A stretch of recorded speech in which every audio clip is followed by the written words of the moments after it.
Alors, je vous propose de prendre place. On va pouvoir commencer ce conseil municipal du 9 juin.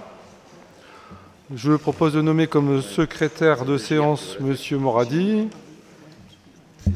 Merci, Monsieur le maire. Bernard Pierre-Michel. Vincent Alain. Berrier Jean-Roger. Bernard Karine. Levent Bruno. Dutrieux Isabelle.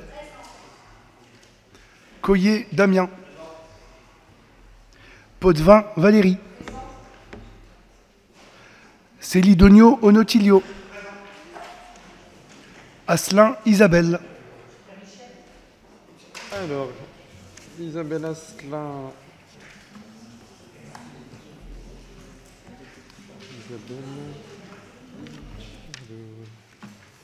Devait arriver. Si elle est en retard et qu'elle ne vient pas, donne pouvoir à Madame Delbove. Manard Sylviane. Tétigny Aldo.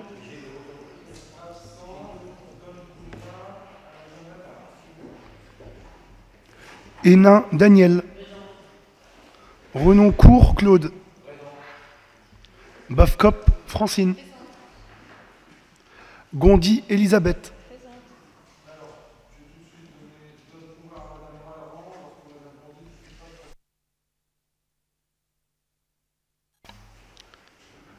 Delbove Nicole. Benguenou Amar. Bi Isabelle. Beldjouri Ali. Pires Martine. Thorez Isabelle. Kenouf Nathalie. Messager Patrick. De Gog Cédric. Gandao Régis. Choquet Christine. Présente. Moradi Cyril présent. Walran Edith. Malo Peggy. Mayer Lolita. Jamjam Hamid. Dolik Virginie.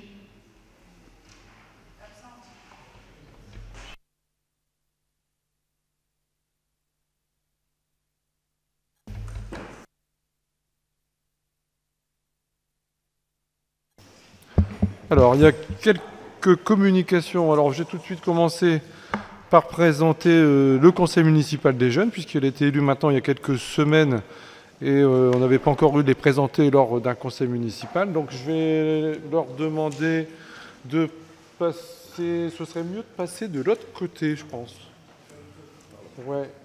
Vous allez faire le tour, parce que comme ça, on va bien vous voir. Ça sera mieux...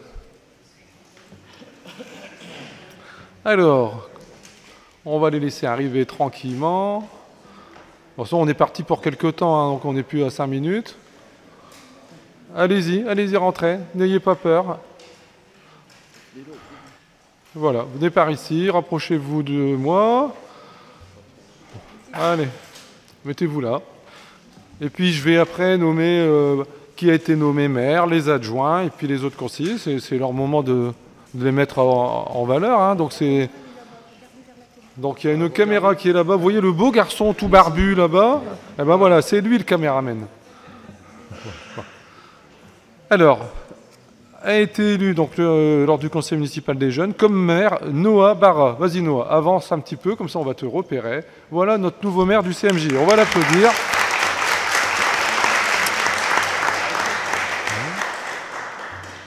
Ensuite, nous avons des adjoints et des adjointes. Donc la première adjointe, c'est Noémie Osselet. Noémie.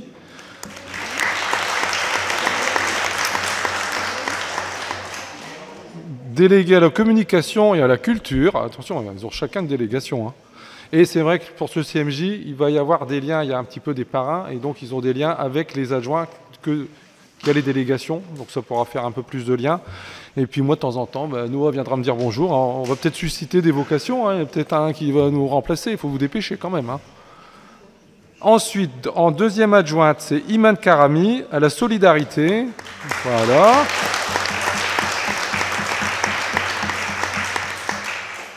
Troisième adjointe, c'est Caroline Descamps.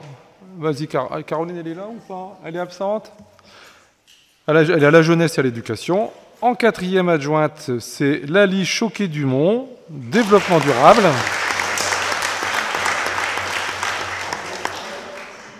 Cinquième adjoint, Alexis. Il est là, Alexis? Non, je ne me semblais pas l'avoir aperçu. Ensuite, je vais nommer tous les conseillers. Donc, il y a Louise Marigneux. Louise, elle est là. Maximilien Albrecht. Non. Gaël, il est là, je l'ai vu. Gaël, d'Ablement Codou. Voilà. Anna Gregorzik. Voilà.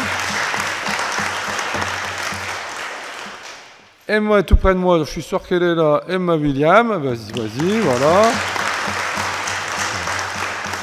Alors, tout de suite, tu as un bon point, parce que tu as pris ton sac avec le nouveau logo de la ville. Très bien.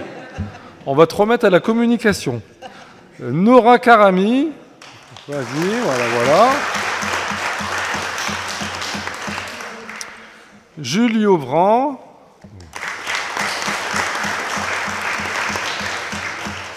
Robin, je l'ai vu aussi, Robin Devalet-Tiberghien. Victoire Marlière.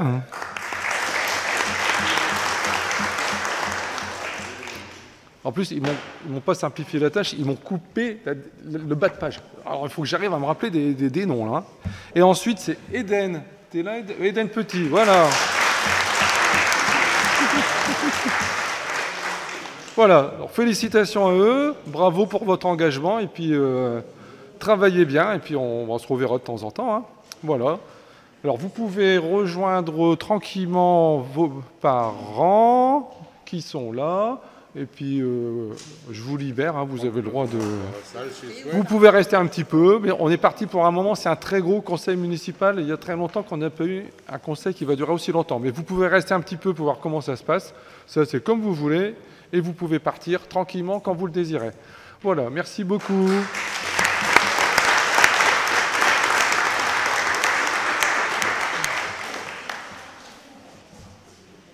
vais chercher des nouvelles têtes.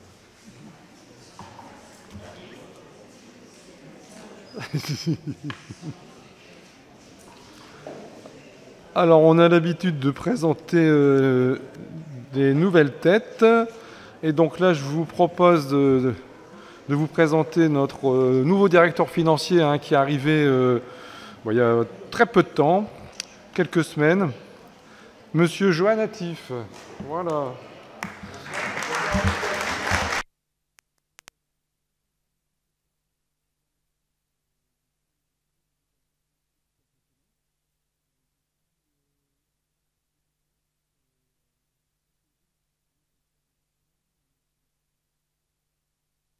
Voilà, il y avait le mercato, et dans le mercato, on a quelqu'un du département qui vient de la ville d'Anzin, donc c'est bien, merci. En tout cas, bienvenue dans la ville d'Anzin, et c'est vrai qu'il est arrivé tout de suite les mains dans le cambouis, parce qu'il y avait le compte administratif à préparer, et on a eu des gros problèmes informatiques.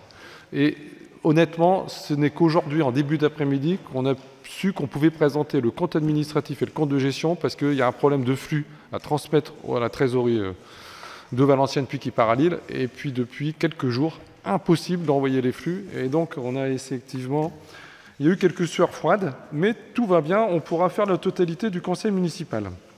Donc il y a eu un bon début, hein. Ensuite, donner une information également, puisqu'on n'a plus de directeur, hein, de conservatoire pour l'instant, et donc il y a eu la nomination d'un nouveau directeur par intérim, qui est donc Frédéric Vandeput, qui est connu de... Enfin, tous les Anzinois le connaissent puisqu'il est au conservatoire depuis de nombreuses années, Préciser qu'il a suivi pendant 1 an le cycle de formation pour être directeur de conservatoire au CNFPT et qu'il était auparavant directeur du conservatoire de Saint-Noble, qui est une commune à peu près comme la nôtre. Et donc c'est lui qui fera fonction de directeur intérim au niveau du conservatoire municipal. Bon, il ne pouvait pas être là aujourd'hui parce qu'il y a d'autres obligations aussi pour l'instant d'origine professionnelle. En tout cas, là aussi, je lui souhaite pas une bienvenue parce qu'il était déjà dans les murs puisqu'il était professeur de clarinette. Et d'ailleurs, il y a des délibérations qui sont en lien à cette nomination puisqu'on doit recruter un nouveau professeur de clarinette. Ensuite, l'école du centre. Alors, l'école du centre, on ne va plus l'appeler, on avait dit, de toute façon, c'était en attendant de donner le nom. Donc, les enseignants, les enfants, les parents d'élèves nous ont donc fourni une liste de quelques noms sur la possibilité de nomination de l'école du centre. Il y a donc eu une validation qui a été réalisée en commission d'adjoints. Il restait 4 noms. C'était un débat acharné, je peux l'avouer. Et on a fait un vote, bien évidemment. Et 5 votes contre 4, comme quoi que c'était acharné. Et c'était donc l'école, ce sera donc l'école Simone Veil, qui sera donc inaugurée, je l'espère, début septembre. On fait une visite de l'école, d'ailleurs avec la directrice, peut-être l'inspectrice, ce lundi, pour voir si on est dans les clous. Ça va jouer à la semaine près. Ouais, donc si jamais, l'objectif c'est toujours de faire la rentrée début septembre, bien évidemment.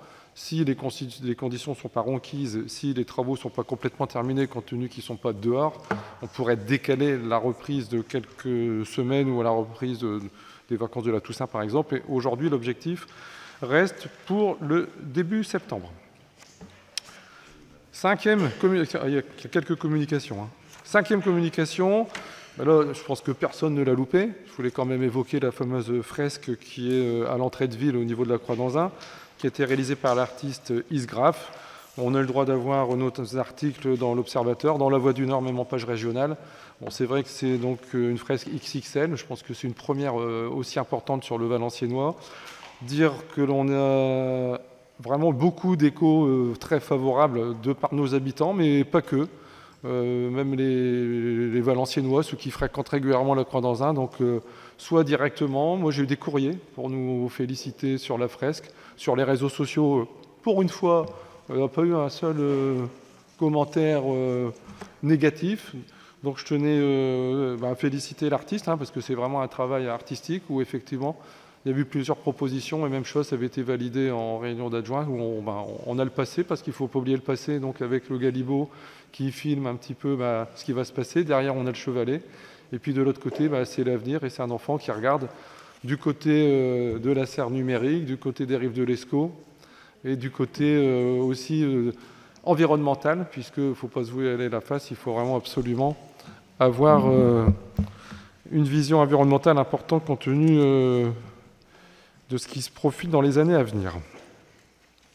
Ensuite, 6e communication, officialisée en conseil municipal, même chose, ça fait la une de la presse, c'est l'arrivée du CMA, du Centre des musiques actuelles, donc ça a été officialisé dans les anciens locaux des finances publiques, donc à proximité de la crèche. Donc il va y avoir donc des travaux qui vont être réalisés en partie par la ville pour aider donc le CMA à aussi limiter les frais d'aménagement, parce qu'il y a quand même pour 140 000 150 000 euros de travaux qui pourraient être réalisés. Donc ils vont essayer de faire des travaux, si je puis dire, en interne, avec des gens qui connaissent, et puis il y a quand même quelques travaux d'isolation réalisés. En tout cas, le CMA, comme ils l'ont signalé dans la presse, sont très heureux de venir sur Anzin, où on les accueille vraiment les bras ouverts, et c'est en prémisse de ce qui se passera dans quelques années avec la transformation, la réhabilitation complète du théâtre, et puis tout ce qui se passera à l'arrière du théâtre, avec le nouveau conservatoire, l'école de danse qui aura un bâtiment spécifique pour elle, et puis le CMA qui sera donc sur ce périmètre également. Les festivités d'été, il y en a beaucoup. Ce samedi-ci, on dit que c'est la nuit du handicap parce que c'est la thématique nationale, mais ça a lieu donc dans l'après-midi à l'espace Mathieu, et là aussi je remercie Zora Vermersch qui a vraiment porté à bout de bras cette action. Il n'y en a pas beaucoup, ça existe depuis quelques années, mais c'est vrai que même au niveau de la région, il n'y a pas beaucoup de communes qui participent. Et je la remercie. Deux sur la région, donc vous voyez. Merci donc à Zora Vermersch qui a vraiment essayé de sensibiliser les services, les équipes pour faire quelque chose avec vraiment un minimum de moyens. Merci aussi à son élue référente, hein, puisque Isabelle Asselin a été à ses côtés pour arriver à amener au mieux. Il y a plein d'ateliers de prévus, il y a vraiment une grosse mobilisation, plein de bénévoles. Donc si vous avez, en plus ils annoncent encore un temps normalement exceptionnel, donc si vous avez un peu de temps, vous êtes bien évidemment tous conviés à vous rendre dans le parc Mathieu pour cet événement sur la ville. 21 juin, fête de la musique au parc d'Ampierre, donc en avant-première il y aura des artistes locaux, une tribu de téléphone et bien sûr une restauration prévue sur place. Le 25 juin, braderie de l'Union du commerce le matin et le carnaval l'après-midi. On s'était engagé à essayer de modifier, de faire... depuis de nombreuses années, c'était toujours le même tracé. Donc obligatoirement, on a des habitants qui nous disent on ne voit jamais le carnaval. Mais ça, c'était un peu le principe. Donc là, on va modifier. Donc tous les ans, on modifie un peu le tracé. Après, on a aussi une distance à respecter. Et donc là, on va passer dans des rues où on ne passait jamais, mais où obligatoirement, on va peut-être contrarier certaines habitudes, parce que pour faire passer le carnaval, il ne faut plus que j'ai de voitures dans les rues. Donc il va y avoir quelques arrêtés municipaux pour pouvoir laisser passer le carnaval, mais sur des secteurs où on n'est pas encore passé. On précise un peu le circuit ou...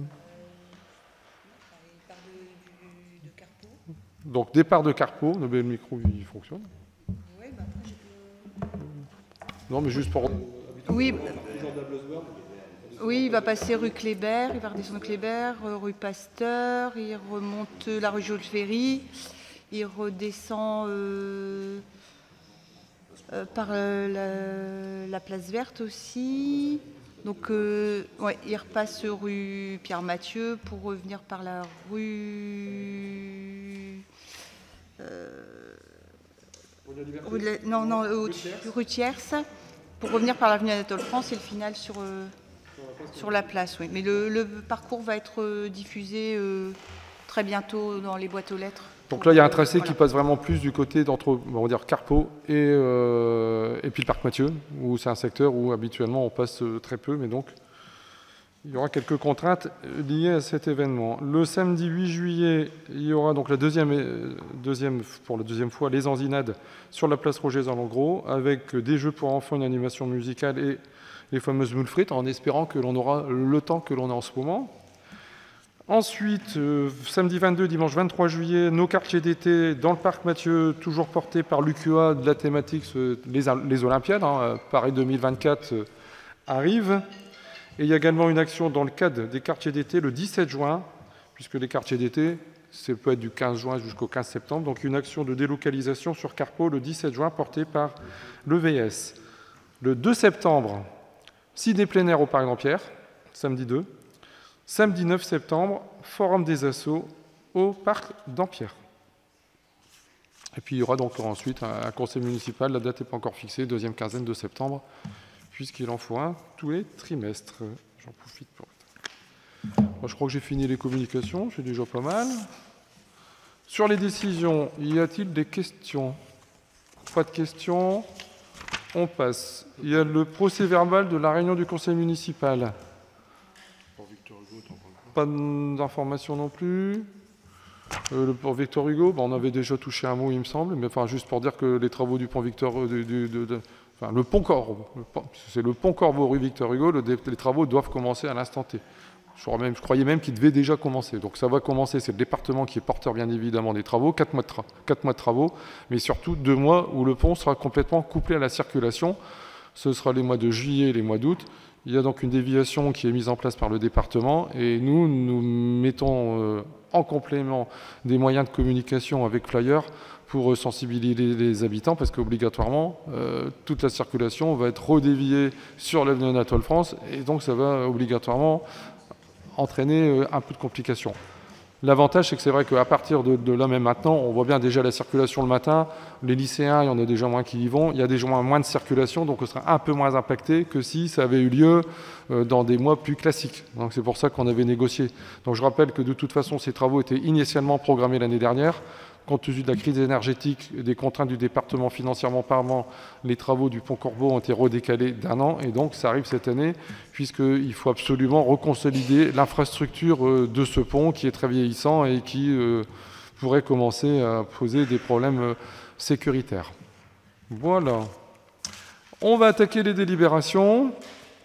La première délibération concerne les élections sénatoriales, désignation des suppléants. Les élections sénatoriales vont donc se dérouler le 24 septembre 2023.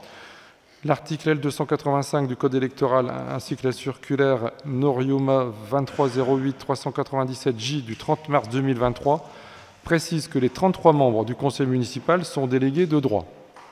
Pour autant, en application de l'article L286 du Code électoral, il leur appartient d'élire 9 délégués suppléants qui seront amenés à les remplacer en cas d'empêchement lors du scrutin. Alors, empêchement, cas de force majeure, hein, c'est vraiment très bien cadré. Vous avez la liste de ce qui peut permettre de se faire remplacer.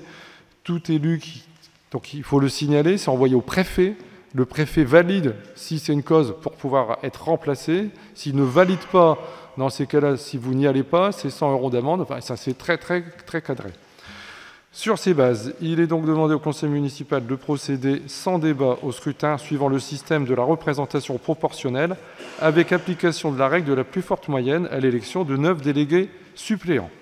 Avant l'ouverture du scrutin, nous avons 2 listes de candidats, une liste présentée par Unis pour réussir avec une liste de 9 personnes et une liste présentée par Oui, je veux changer ma ville.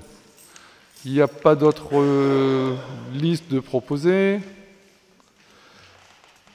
Un exemplaire de chaque liste de candidats sera donc déposé sur la table, puisque le vote va se faire en enveloppe, en bulletin secret. Donc les services passeront pour faire l'élection. Donc je déclare ouvert le bureau électoral en application de l'article L 2122-17 du CGCT.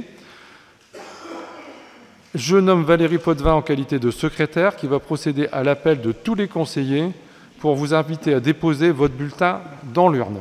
En application de l'article R.133 du Code électoral, le bureau électoral est présidé par le maire, donc Pierre-Michel Bernard, et comprend en tant qu'assesseurs les 2 membres du conseil municipal les plus âgés présents à l'ouverture du scrutin. Sont donc assesseurs Madame Sylviane Manard et Monsieur Jean-Roger Berrier. Sont également assesseurs les 2 membres du conseil municipal les plus jeunes présents à l'ouverture du scrutin, Monsieur Cyril Moradi et Madame Edith Wallerand. C'était Lolita Mayer, elle a donné pouvoir, c'était Peggy Malo qui a donné pouvoir, et donc c'est Edith Wallerand. Voilà, donc nous avons les 4 assesseurs, donc je répète, secrétaire Madame Potvin et les 4 assesseurs, Madame Manard, Monsieur Berrier, Monsieur Moradi et Madame Wallerand. Tout est vraiment bien cadré. Chaque conseiller va donc déposer son bulletin dans l'urne à l'appel de son nom. Après le dépouillement, le bulletin électoral déterminera le quotient électoral pour l'élection des suppléants. Le quotient électoral est égal au nombre de suffrages valablement exprimés divisé par le nombre de mandats, c'est-à-dire le nombre de suppléants à élire, soit 9. Il y aura attribution aux différentes listes des mandats de suppléants au quotient tout d'abord, puis à la plus forte moyenne. Bon, alors, tout ça avait déjà été calculé par les services. C'est vrai que sur les 9, par rapport à la proportionnelle et à ce qui s'applique, globalement, il doit y en avoir 8 pour la liste Unis pour réussir et 1 pour la liste Oui, je veux changer ma ville. Et c'est pour ça que la liste Oui, je veux changer ma ville propose un nom. C'est bien ça, Monsieur Jamjam? J'ai bien compris le process. Par ailleurs, et ça c'est une information qu'on a reçue hier des services de l'État, en plus du vote, les conseillers présents sont invités à faire connaître au bureau électoral. Donc là, c'est Madame Huet qui va passer vous voir, un par un. Vous allez avoir une liste. Il va falloir signaler sur le document la liste à laquelle vous adhérez.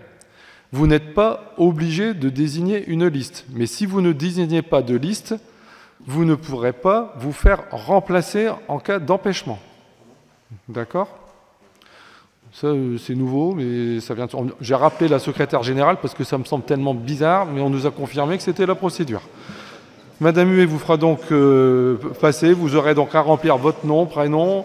Mais c'est pas parce que vous dites que c'est cette liste-là que vous votez. C'est là, la logique est là, parce que sinon on a du mal à comprendre. Donc, on vote à bulletin secret, mais après on passe et vous dites la liste sur laquelle vous... Pour moi, je me dis, c'est pas possible. On a rappelé la secrétaire générale 20 minutes avant le conseil. Hein. On a du mal parfois à tout comprendre, les nouvelles consignes. On avait dit qu'on allait faire de la simplification, mais c'est pas pour les élections sénatoriales. Hein. Alors, Madame Potvin... Oui. Alors, on va mettre un peu au travail la secrétaire. Voilà. Merci, Monsieur le maire. Alors, on va commencer par donc Monsieur Pierre-Michel Bernard. À voter. Monsieur Alain Vincent. À voter. Monsieur Jean-Roger Berlier. À voter. Monsieur Bruno Levent. Oh, pardon, Madame Karine Bernard. Excusez-moi.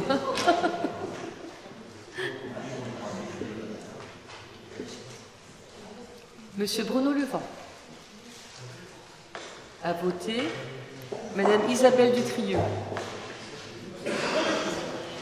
À voter. Monsieur Damien Coyer. À voter.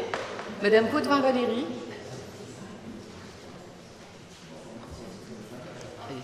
À voter. Monsieur Onotilio Celidonio. À voter. Madame Isabelle Astin. À voter. Madame Elisabeth Gourdy.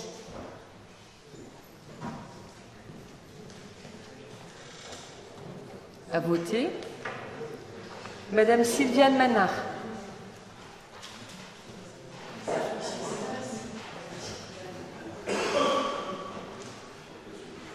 À voter. Monsieur Aldo Tettini, étant absent, donne pouvoir à Madame Manard.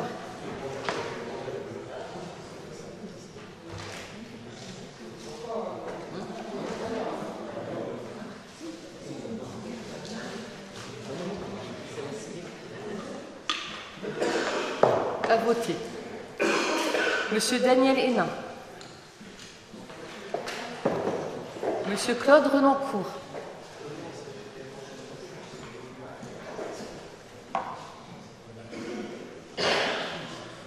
À voter. Madame Francine Bafcock. À voter. Madame Nicole Delbove.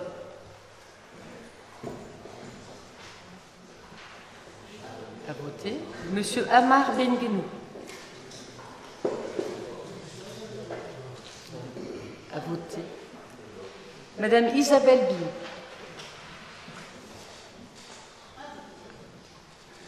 Monsieur Ali Bedjouri.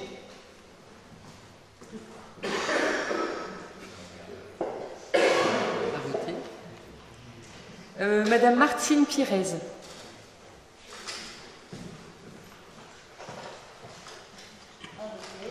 Madame Isabelle Torres.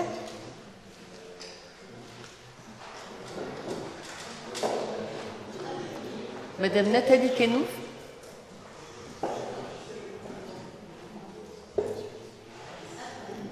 Monsieur Patrick Messager. Monsieur Cédric de Gogh.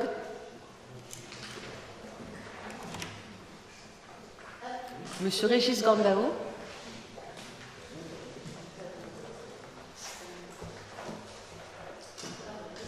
Madame Christine Choquet.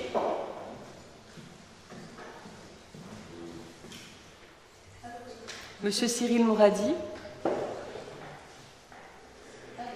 Madame Edith Wallerand.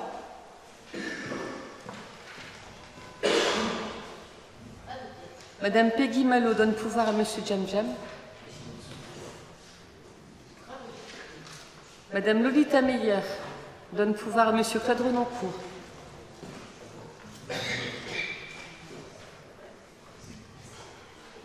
Monsieur Ami Jam Jam.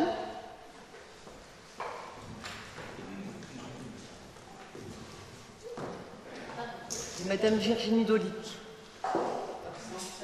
Absente. Absente et n'a pas donné pouvoir à la personne.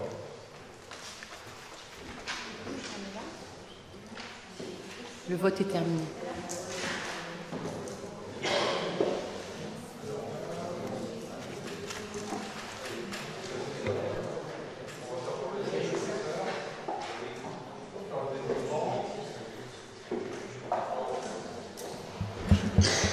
Je vous laisse vous installer pour dépouiller.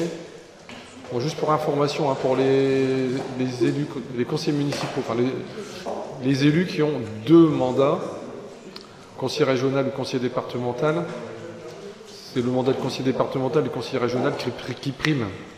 C'est donc les conseillers municipaux donc, sont concernés, Madame Gondy et moi-même. Nous avons désigné un remplaçant. Donc ça passe pas dans le vote. On a désigné un remplaçant qui devait être nommé avant la journée d'aujourd'hui pour être validé. Donc pour le conseil municipal, c'est donc notre remplaçant qui vote pour nous, et nous on vote en tant que conseiller régional ou conseiller départemental. Juste pour que vous soyez au courant de comment ça fonctionne.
Bon, je vous donne les résultats. Bon, il n'y a pas beaucoup de suspense, hein, mais on est obligé de le faire de façon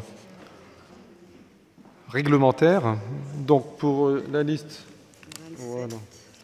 Donc pour la liste unie pour réussir, donc 27 voix. 8, je veux changer ma ville, 1 voix. Et un, c'est bien ça? Un blanc, 32 enveloppes dépouillées. 32. Ah, Madame Dolic, elle n'avait pas donné. D'accord, ok. Donc c'est bon. Donc 32 enveloppes. 27, 4 et 1 blanc. Alors, les élus, donc sur la liste unie pour réussir, les 8 premiers, donc Monsieur Loutre, Madame Amadi Chic, Monsieur Bille, Madame Eman Guy, Monsieur Manouvrier, Madame Serrano Viegas, Monsieur Soisson, Madame Le Soin Carlier. Et sur la liste 8, je veux changer ma ville, Jbara Abdelawad. Donc voilà les 9. Je vous rends tout ça. Merci Madame Huet. Aïe, la première délibération est passée. Nous attaquons les ressources humaines, modification de la grille des effectifs. Madame Bernard.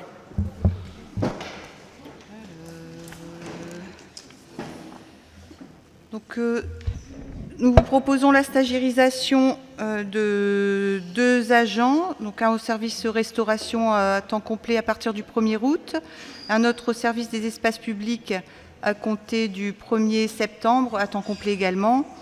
À titre informatif aussi, on a la nomination sur poste vacant dû à un départ à la retraite pour invalidité d'un agent en poste, donc la nomination d'un adjoint technique au service cimetière. Au niveau du pôle développement social et territorial durable, nous allons recruter un médiateur social dans le cadre d'un contrat adulte relais. Et également au niveau du pôle famille, éducation, animation, loisirs, un médiateur scolaire dans le cadre aussi d'un contrat adulte relais pour la démission de notre médiatrice scolaire qui était en poste et qui a trouvé un contrat, un CDI dans une structure sur la ville. Donc elle part pour une bonne raison. C'est aussi un peu le rôle de ces contrats qui permettent aux agents de pouvoir trouver des emplois pérennes. Donc pour rappel, ces 2 postes correspondent, comme je vous l'ai dit, donc aux critères d'éligibilité du dispositif national des adultes relais qui sont destinés à améliorer les relations entre les habitants et les services publics, et ainsi que les rapports sociaux entre les espaces publics ou collectifs des quartiers prioritaires. Les personnes pouvant être recrutées sur ce type de poste doivent obligatoirement remplir les conditions suivantes, à savoir être âgées de 26 ans minimum, résider dans un quartier prioritaire, être sans emploi ou bénéficiaire d'un contrat unique d'insertion. Et les conventions et les contrats de travail seront d'une durée de 3 ans renouvelables une fois. Et la rémunération est basée sur le SMIC horaire. Donc, pour information aussi, l'État accorde à l'employeur une aide forfaitaire annuelle dont le montant représente environ 80% du coût total de la rémunération versée. Soit, si vous voulez le chiffre, pour une aide annuelle de 21 000, un peu plus de 21 200 € par médiateur. Donc également au niveau de la police municipale, suite au départ pour mutation de notre chef de la police municipale, nous allons recruter donc un nouveau chef, sauf que le poste change un peu et il est réparti comme suit, à savoir à 50% comme chef de la police municipale d'Anzin et 50% en tant que chef de police pluricommunale. Je rappelle les villes concernées, Anzin, Petite-Forêt et Rem. Donc bien sûr, sous l'autorité du maire pour la partie communale et sous l'autorité des 3 maires des communes qui constituent la police pluricommunale, le chef de service de la police municipale et de la police pluricommunale dirige les services, donc 15 agents et 2 chefs de service, et il organise les moyens nécessaires à la prévention, la surveillance, la répression des infractions. Au niveau du conservatoire, donc, comme l'a précisé Monsieur le maire, c'est un de nos professeurs, Frédéric Vandeput, professeur de clarinette, qui va reprendre le poste de directeur du conservatoire. Il faut donc penser à son remplacement et donc nous lançons un recrutement pour remplacer le professeur. À savoir que la délibération numéro 5 constituera en fait, si on ne trouve pas de titulaire, la possibilité de recruter un contractuel. Donc, au niveau du service des sports et vie associative, nous proposons la stagiarisation aussi de nos agents, qui sera recruté donc, en tant qu'éducateur des activités physiques et sportives. Donc, elle était déjà en contrat au sein du service, elle donnait entièrement satisfaction. Et pour information aussi, elle assurait les cours de gym douce pour le CCAS. Du coup, son poste qui sera à temps non complet pour la ville à raison de 35h45, mais les 4h15 seront pris en charge par le CCAS afin de faire son temps complet. Donc on propose bien sûr la création et la suppression des postes correspondants. Merci. Y a-t-il des questions sur cette délibération? Pas d'intervention? Qui vote contre? Abstention? Voté à l'unanimité. La délibération 3, bon, classique, hein, sur recrutement d'agents contractuels sur des emplois non permanents pour faire face à un besoin lié à un accroissement saisonnier d'activité. Et donc là, c'est pour la tenue des accueils des collectifs de mineurs. Oui, donc du coup, je n'ai pas grand-chose à rajouter. En effet, donc là, c'est pour recruter les agents d'animation. Donc pour un maximum de 40 agents, on prévoit pour la période. Donc les directeurs adjoints, donc tout est détaillé dans la délibération. Pas de questions non plus. Qui vote contre? Abstention. Voté à l'unanimité. La 4e délibération, elle est relative au prolongement du contrat d'apprentissage au service entretien des bâtiments. Donc en effet, lors de notre séance du 10 octobre 2022, nous avons autorisé Monsieur le maire à recruter un étudiant en CAP plomberie par apprentissage. Et donc on propose de lui prolonger son contrat pour l'année qui arrive. Bon, c'est pour lui permettre d'avoir son CAP, hein, manifestement. Il n'aura pas tous ses modules, donc on valide le fait de lui accorder donc, un an supplémentaire pour au moins obtenir son diplôme. Je pense qu'il n'y aura pas de questions spécifiques. Si, monsieur Jamjam. Merci, monsieur le maire. Pour savoir un peu, qu'est-ce qui s'est passé pour ne pas qu'il puisse valider ces modules, parce que pour moi, connaissant un peu les contrats d'apprentissage, c'est très rare que quelqu'un puisse... Est-ce que c'est le temps qui est... Le temps nous, on sait simplement qu'il n'a pas validé tous les modules. Après, c'est dans le cadre de son enseignement. Nous, on n'est pas dans l'obligation... je vais demander au niveau des RH s'ils ont des informations particulières là-dessus. Nous, on sait simplement qu'a priori, il ne va pas avoir son année parce qu'il manque quelques modules. Mais aujourd'hui, on n'a pas plus d'informations. Et là, c'est les enseignants qui décident... et on n'a pas obligatoirement les remontées de la raison pour laquelle il n'a pas eu tous ces modules. Donc là, nous, par rapport à ses obligations, si je puis dire, par rapport à la commune dans le cadre de son contrat d'apprentissage, nous, il est là, il est régulier. Enfin, nous, il n'y a aucun problème particulier avec ce jeune qui est dans nos effectifs. Et c'est pour ça qu'on propose de lui prolonger, de lui laisser une chance supplémentaire pour arriver à obtenir son CAP. Je comprends tout à fait, hein, c'est normal, hein, on est pour cette délibération, mais simplement je pense que le maître de stage ou le tuteur devrait peut-être contacter l'établissement pour voir un peu ce qui a pêché, pour qu'il puisse le travailler pour la fois prochaine. On vous donnera une réponse, monsieur Jamjam. Vous avez noté? Bon, les services me disent qu'ils ne peuvent pas avoir obligatoirement les modules qu'il n'a pas réussi. Ce n'est pas une obligation de le communiquer. Bon. Je note votre remarque. Bon. À part ça... C'est sûr que comme tout ce qui est personnel, ils ne sont pas obligés dans l'obligation de nous les communiquer. Après, si c'est des matières qui sont purement scolaires, le maître de stage, il ne va pas intervenir dessus. En fait, je parle en connaissance de cause. Simplement, j'ai des apprentis et c'est vrai qu'on communique avec les entreprises, on communique avec les maîtres de stage. Et simplement, voilà, c'est simplement pour pouvoir éviter qu'il manque encore ces modules-là. C'est une question simple. Hein.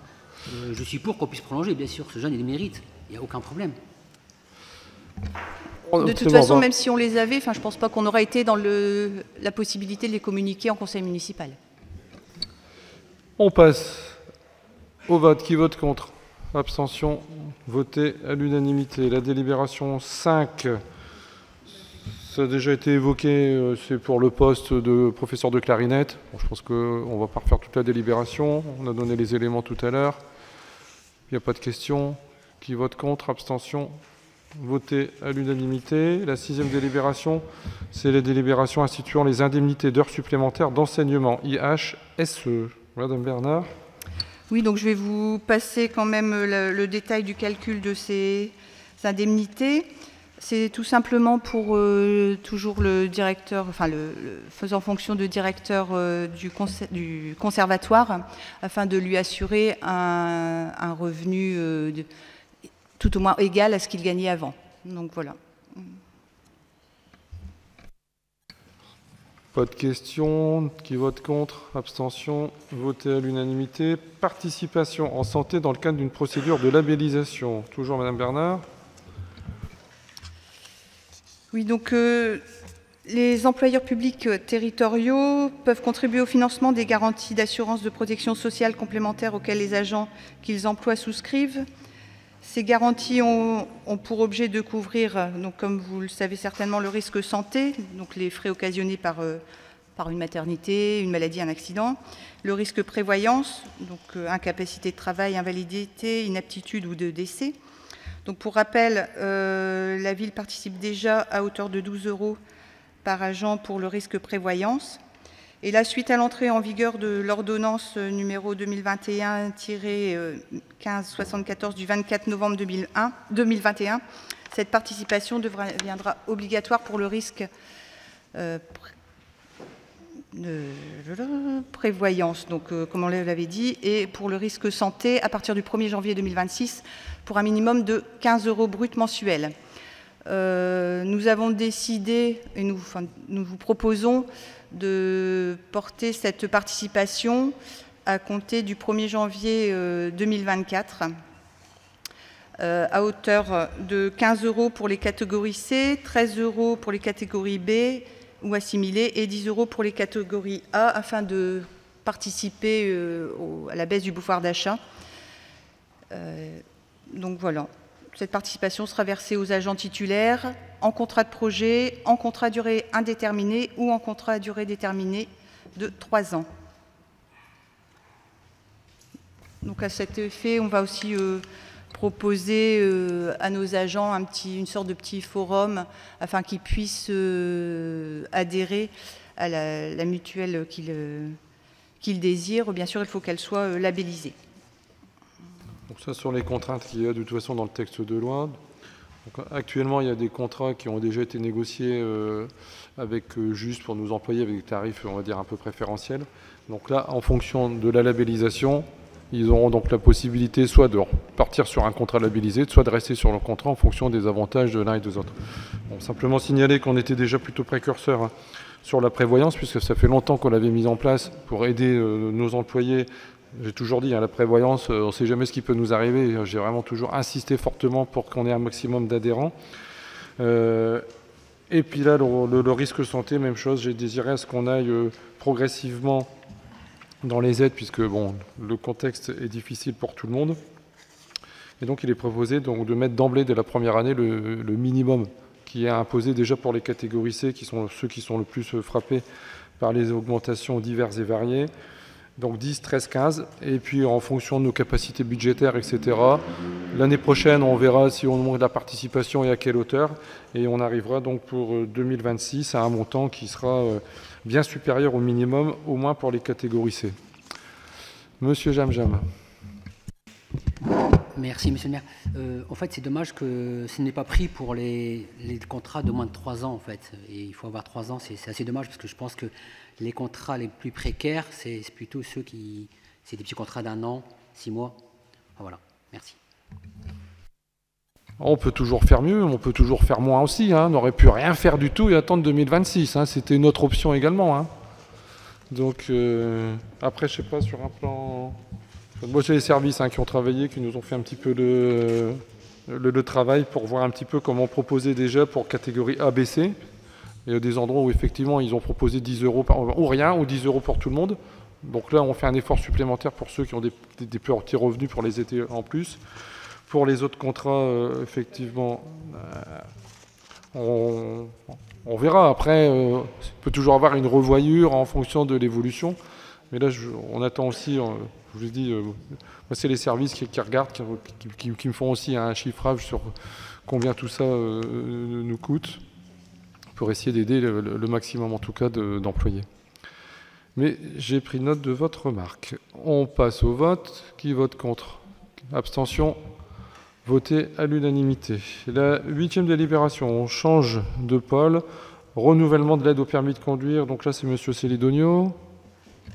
Merci Monsieur le maire. Oui, en effet, renouvellement de l'aide au permis de conduire. Donc la convention avec l'auto-école Valgare étant achevée depuis fin mai 2023, il y a lieu de la renouveler. Donc, je vous rappelle le contexte. C'est un dispositif qui a été mis en place sur décision du conseil municipal du 19 décembre 2016 pour apporter un soutien complémentaire à d'autres programmes de financement du permis de conduire des véhicules de la catégorie B. Et ceci dans le but de contribuer en partie à atténuer les problèmes de pouvoir d'achat du public cible. Alors c'est une aide qui s'adresse aux jeunes de moins de 26 ans qui sont peu expérimentés, aux demandeurs d'emploi de plus de 26 ans et aux allocataires du RSA et des minima sociaux. Donc cette aide se veut un relais pour l'insertion professionnelle. La ville, en lien avec la mission locale Jeunes du Valenciennois pour la mise en place, s'est associée donc avec la mission locale au sein de commissions d'attribution où sont examinés les dossiers des candidats. Alors je ne vous apprends pas que l'absence de permis de conduire est un obstacle en termes de recherche d'emploi et de formation. Voilà pourquoi dans le cadre de la politique sociale donc de notre ville et d'accompagnement à l'insertion socio-professionnelle, il a été décidé, donc souhaité, de favoriser la mobilité des demandeurs d'emploi avec une aide au financement qui est accordée à hauteur de 800 € maximum par apprenant. Donc pour cette année, on a un coût total donc, de 12 000 € donc, pour l'année 2023 pour le budget de la collectivité. C'est une aide qui est directement versée par la mairie à l'auto-école en 3 versements, donc je vous rappelle les montants. Le premier, donc 200 € qui est versé sur présentation par l'auto-école désignée donc d'une attestation d'inscription et de suivi de l'apprentissage au plus tard 1 mois après l'attribution de l'aide. Le second, excusez-moi, donc le second d'un montant de 300 €, donc cette fois-ci sur présentation de justificatif de succès à l'examen du code, au plus tard 5 mois après l'attribution de l'aide. À défaut, la ville peut mettre fin à l'aide. Le solde de l'aide dont est attribué sur présentation par l'auto-école d'un justificatif de passage à l'examen de conduite. Et donc voilà, le solde est de 300 €. Donc là, avant de passer au vote, je vais quand même vous faire un petit bilan des inscriptions, des suivis. Alors, donc en 2022, donc 19 dossiers ont été validés en commission d'attribution de l'aide au permis. 16 aides au permis se sont achevées en 2022. 3 ont validé leur permis au premier passage. 3 candidats n'ont pas validé leur permis au premier passage. 6 n'ont pas eu le code au premier passage et 4 ne se sont jamais inscrits. Et pour 2023, il nous reste 3 candidats en file active. Merci. Y a-t-il des questions? Pas de questions. Qui vote contre? Abstention. Donc voté à l'unanimité. La 9e délibération, c'est la signature de la Charte européenne pour l'égalité des femmes et des hommes dans la vie locale. Toujours Monsieur Célidonio. Oui.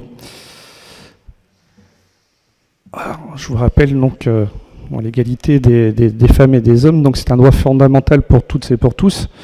C'est bien sûr, je ne vous l'apprends pas, une valeur inhérente à la démocratie.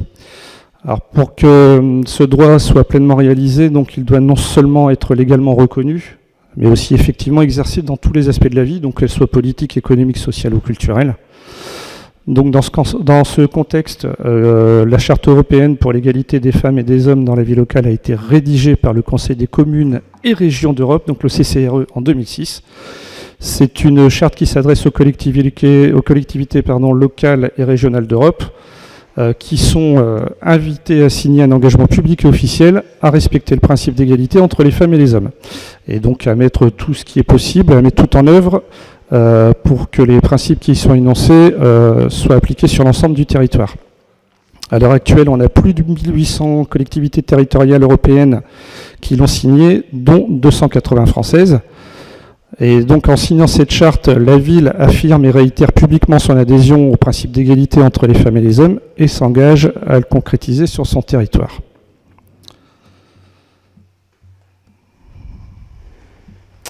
Alors la signature, bien sûr, implique l'élaboration, l'adoption d'un plan d'action pour l'égalité. Donc le plan d'action pour l'égalité précisera les objectifs, les priorités de la ville, donc les priorités qu'elle entend prendre et les ressources allouées pour mettre en œuvre la charte et les engagements de manière efficace. Le plan d'action de la ville prendra bien entendu en compte le schéma élaboré par la communauté d'agglomération de Valenciennes Métropole, donc pour la mise en œuvre des actions qui sont proposées sur le territoire de la ville, aussi bien au niveau de la santé, du social, de l'emploi, de la réussite éducative ou du développement local. Donc il y a déjà des actions qui existent. On peut citer par exemple la journée du 8 mars de lutte pour les droits de la femme, qui a été déclinée sur divers ateliers cette année. Donc je vous rappelle, ateliers socio-esthétiques, confiance en soi, self-défense, etc. Il y a également l'action Les Ailes, donc c'est entre guillemets à la conquête des métiers d'hommes. Il y a également l'action qui concerne l'industrie au féminin avec des immersions d'entreprise, donc ce qui permet de découvrir des métiers qui sont normalement réservés à un public masculin et aussi de briser certaines idées préconçues et prouver que chacune et chacun peut exercer un métier qui lui convient. Il y a également des actions parentalité.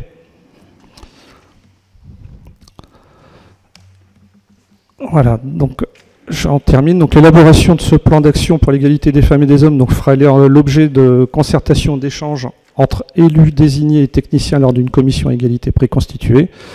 Sur ces bases, donc, il vous est demandé de bien vouloir autoriser Monsieur le maire à signer la charte européenne pour l'égalité des femmes et des hommes dans la vie locale, donc qui est jointe en annexe.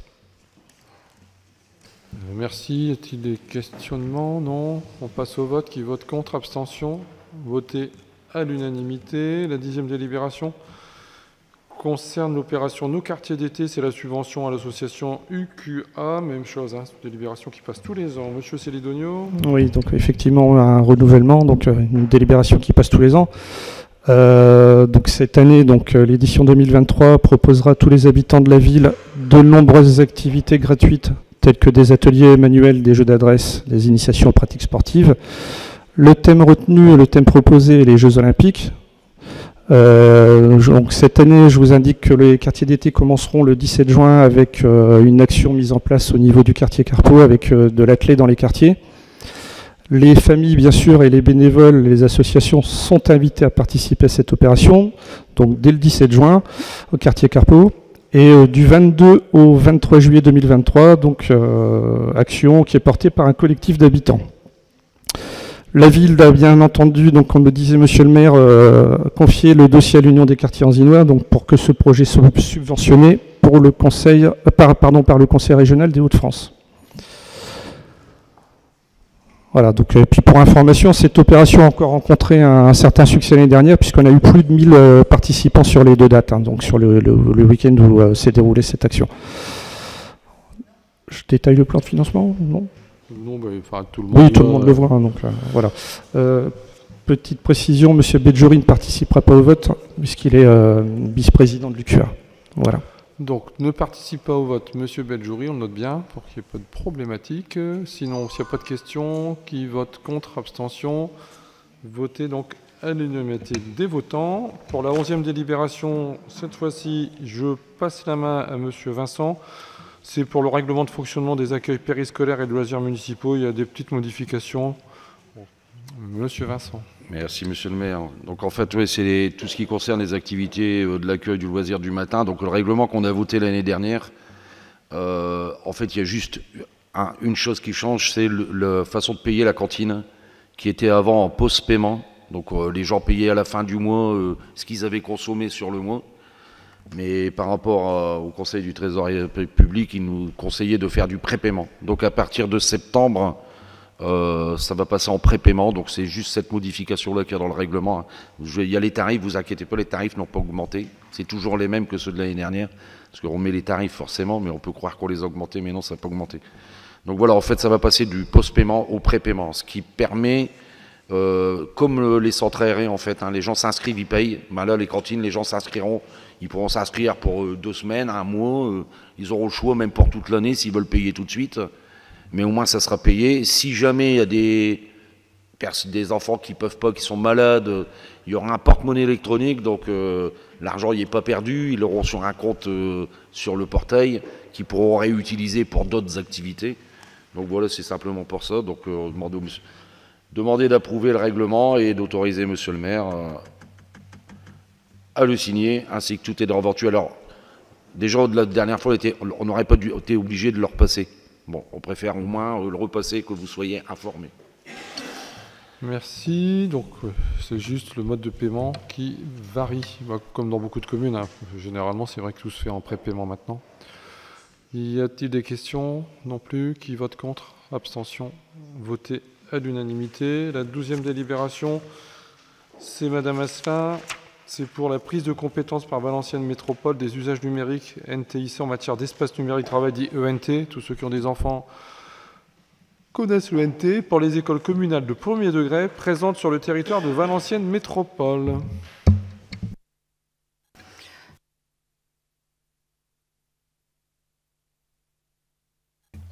Comme le disait Monsieur le maire, il s'agit d'une prise de compétence par Valenciennes Métropole des usages numériques dits ENT, espace numérique.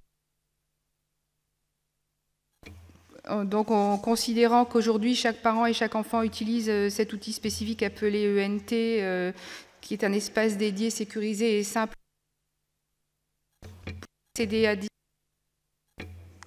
Il y a un problème de micro, désolé. Tu veux le lien, Issa ? Ouais. Ça veut pas, ça veut pas.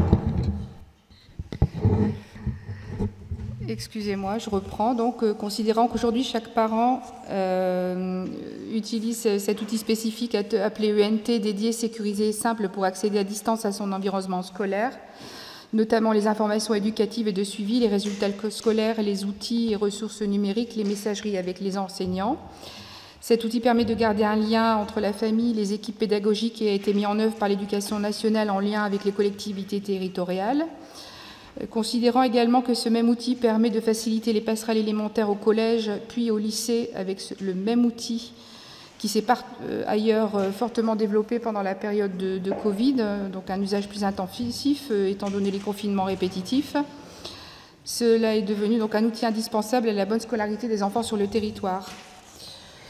Donc, afin que les communes du territoire de la communauté d'agglomération de Valenciennes Métropole puissent toujours bénéficier de cet outil au 1er septembre, il est proposé aux communes membres de transférer la compétence d'usage numérique pour les écoles communales du premier degré présentes sur le territoire. Ce transfert de compétences est subordonné à l'accord des conseillers municipaux. Les conseils municipaux des communes du territoire de la CAVM sont donc amenés à se prononcer dans les 3 mois de la notification de la délibération de Valenciennes Métropole. Donc à ce titre et sur ces bases, il est demandé au conseil municipal, suivant la liste énumérée, de limiter la compétence des usages numériques. En résumé, de transférer cette compétence supplémentaire à Valenciennes Métropole, d'approuver la notification statutaire et d'autoriser Monsieur le maire à effectuer toutes les démarches utiles et nécessaires en vue de l'application de la présente délibération et à signer tout acte ou tout document tendant à rendre effective cette décision. Et pour ce qui est du périmètre du territoire et de Valenciennes Métropole, cela concerne 36 communes. Merci, Monsieur le maire. Merci. Je pense qu'il n'y a pas de questions. Bon, c'est plutôt favorable pour tout le monde et surtout pour les personnes de nos territoires. Qui vote contre? Abstention. Voté à l'unanimité. La 13e délibération, je redonne la parole à Monsieur Vincent, c'est la subvention pour l'Union des commerçants d'Anzin 2023.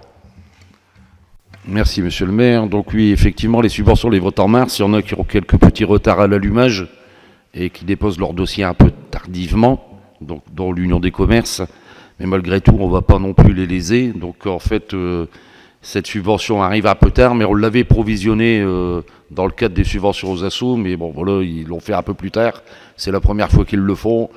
Donc une subvention de 2 000 € pour promouvoir le commerce et l'artisanat, fidéliser la clientèle, tirer un flux et faire connaître les adhérents de l'association. Donc voilà, on vous demande simplement de donner votre aval pour leur verser une subvention de 2 000 €. La même chose, la subvention, elle est fonction du nombre d'adhérents. C'est ce que j'ai expliqué au président et au bureau de l'UCA. Plus ils auront d'adhérents, plus ils auront de subventions. Donc en moyenne, c'est, on va se dire, 100 € par adhérent. Là, ils ont une vingtaine, ça fait 2000. S'ils étaient 30, ce serait 3000. Donc le principe, c'est d'essayer d'avoir un maximum d'adhérents à l'Union du commerce pour qu'on puisse aussi nous les aider pour leurs différentes actions. Y a-t-il des questions? Non.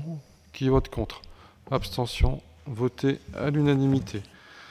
La 14e délibération, c'est une demande de subvention sur les fonds nationaux publics et territoires CAF. Monsieur Vincent.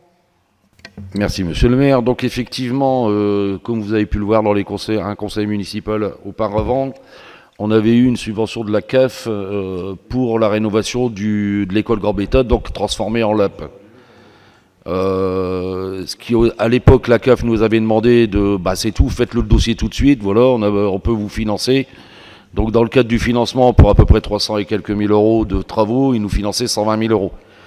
Ils nous ont dit, il n'y a pas besoin de conventionnement, il n'y a besoin de rien, faites le dossier. Donc on l'a fait, on est financé. Bon, aujourd'hui, ils disent, on s'est trompé, il fallait une convention. Donc voilà, c'est juste un rattrapage, on va dire, administratif. Donc c'est une convention pour laquelle on signe et pour laquelle on a déjà obtenu les financements, en fait. On avait déjà évoqué ce dossier. Bon, nous, on répond, on demande, il faut une convention pour chercher nos sous. On va faire une convention qu'on passe au conseil. Pas de questions, on a déjà évoqué le sujet. Qui vote contre? Abstention. Voté à l'unanimité. Juste pour signaler que le LAP a vraiment un gros succès, puisque on a combien là, maintenant une quarantaine, hein. On a une quarantaine de jeunes qui sont là vraiment très régulièrement et qui mènent des actions plus qu'intéressantes. Ils montent des dossiers pour avoir des financements. Bon là, ils sont en train de faire un petit boulodrome, dans la parcelle qui était donc dans l'ancienne cour de l'école Gambetta. Ils font eux-mêmes parce qu'il y a des financements mais qui restent limités. Donc c'est vraiment participatif et c'est vraiment intéressant.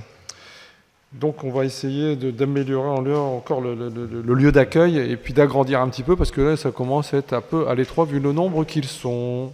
Donc qui vote contre? Abstention.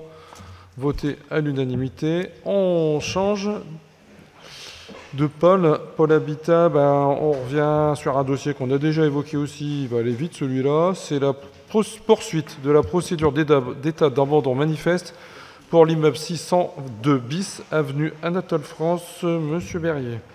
Merci, monsieur le maire, chers collègues. On vous rappelle quelques dates sur l'autorisation qu'a monsieur le maire de signer et d'engager ces procédures. On vous rappelle la date du 4 octobre 2022 par laquelle on a déclaré l'état d'abandon provisoire de l'immeuble 102 avenue Anatole France appartenant à monsieur Bertolotti et à madame Baudry. Aucun travaux n'ont été faits. On a fait une liste qui n'est pas exhaustive parce que l'état de l'immeuble est bien pire que ce qu'on a écrit. Donc on vous demande aujourd'hui d'autoriser monsieur le maire à engager la procédure d'abandon manifeste définitif, de déclarer l'expropriation au profit de la commune du foncier bâti et d'autoriser la revente, le cas échéant, pour l'ensemble immobilier. Merci. Y a-t-il des questions?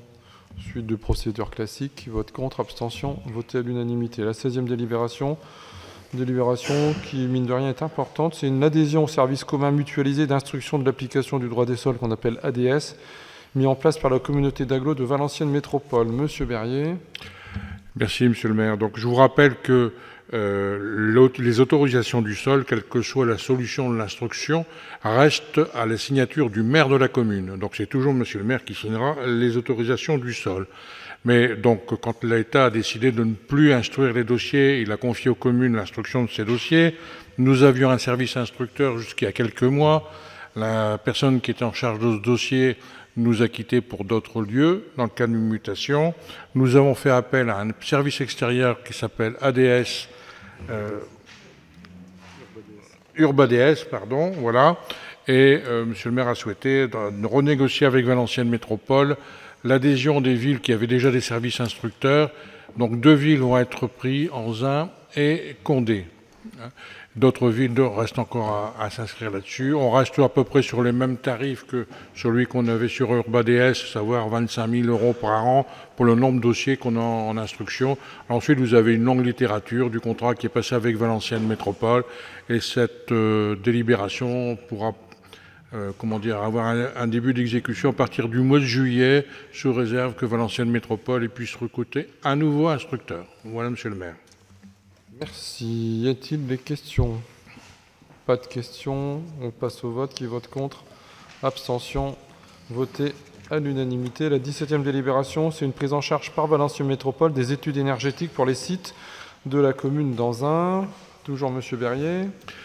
Merci, Monsieur le maire. Donc, on n'a pas entendu bien entendu que Valenciennes Métropole nous fasse ses propositions pour nous prendre en charge des études énergétiques sur nos bâtiments. Il y a bien longtemps qu'on a commencé, mais il serait dommage de ne pas profiter du fait qu'ils peuvent nous subventionner 2 audits pour les communes de moins de 3 audits sur les communes de plus de 5 000 et 2 sur les communes de moins de 5 000.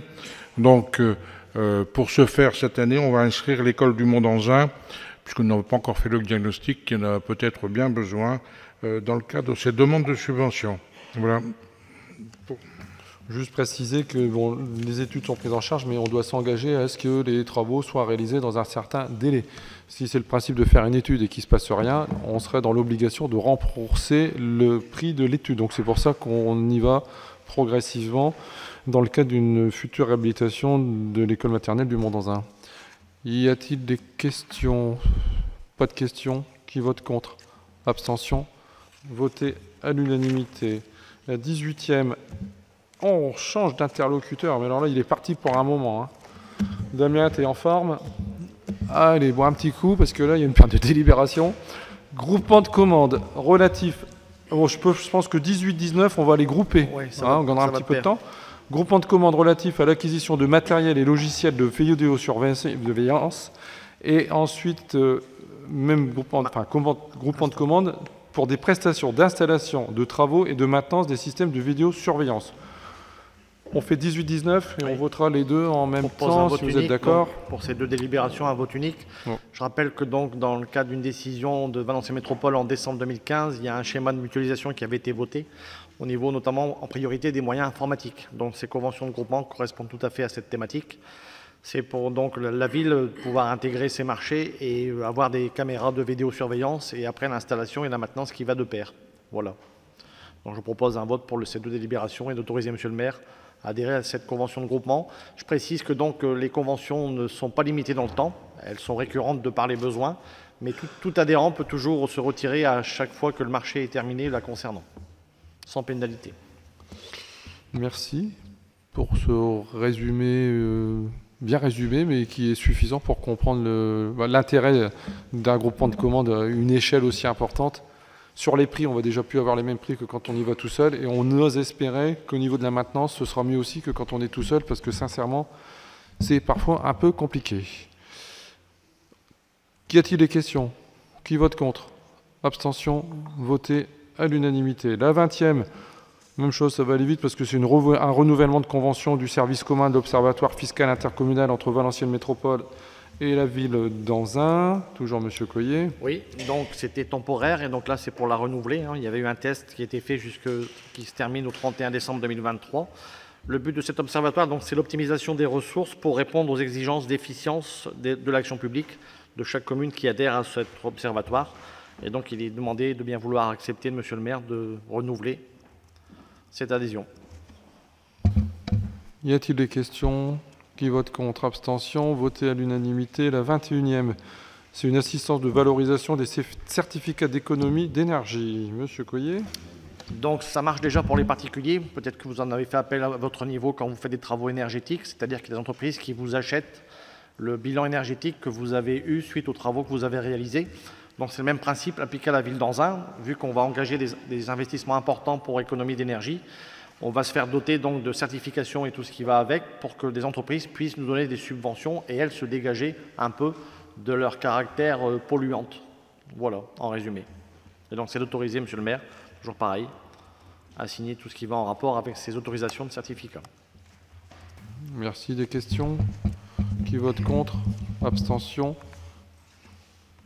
Validé donc à l'unanimité. La 22e, c'est une sollicitation de subvention sur les fonds verts 2023. Monsieur Coyer. Oui, donc c'est par rapport toujours à ce que je viens de vous évoquer. La ville donc souhaite profiter du fonds qui a été voté par Madame Borne, qui est effectif depuis janvier de cette année.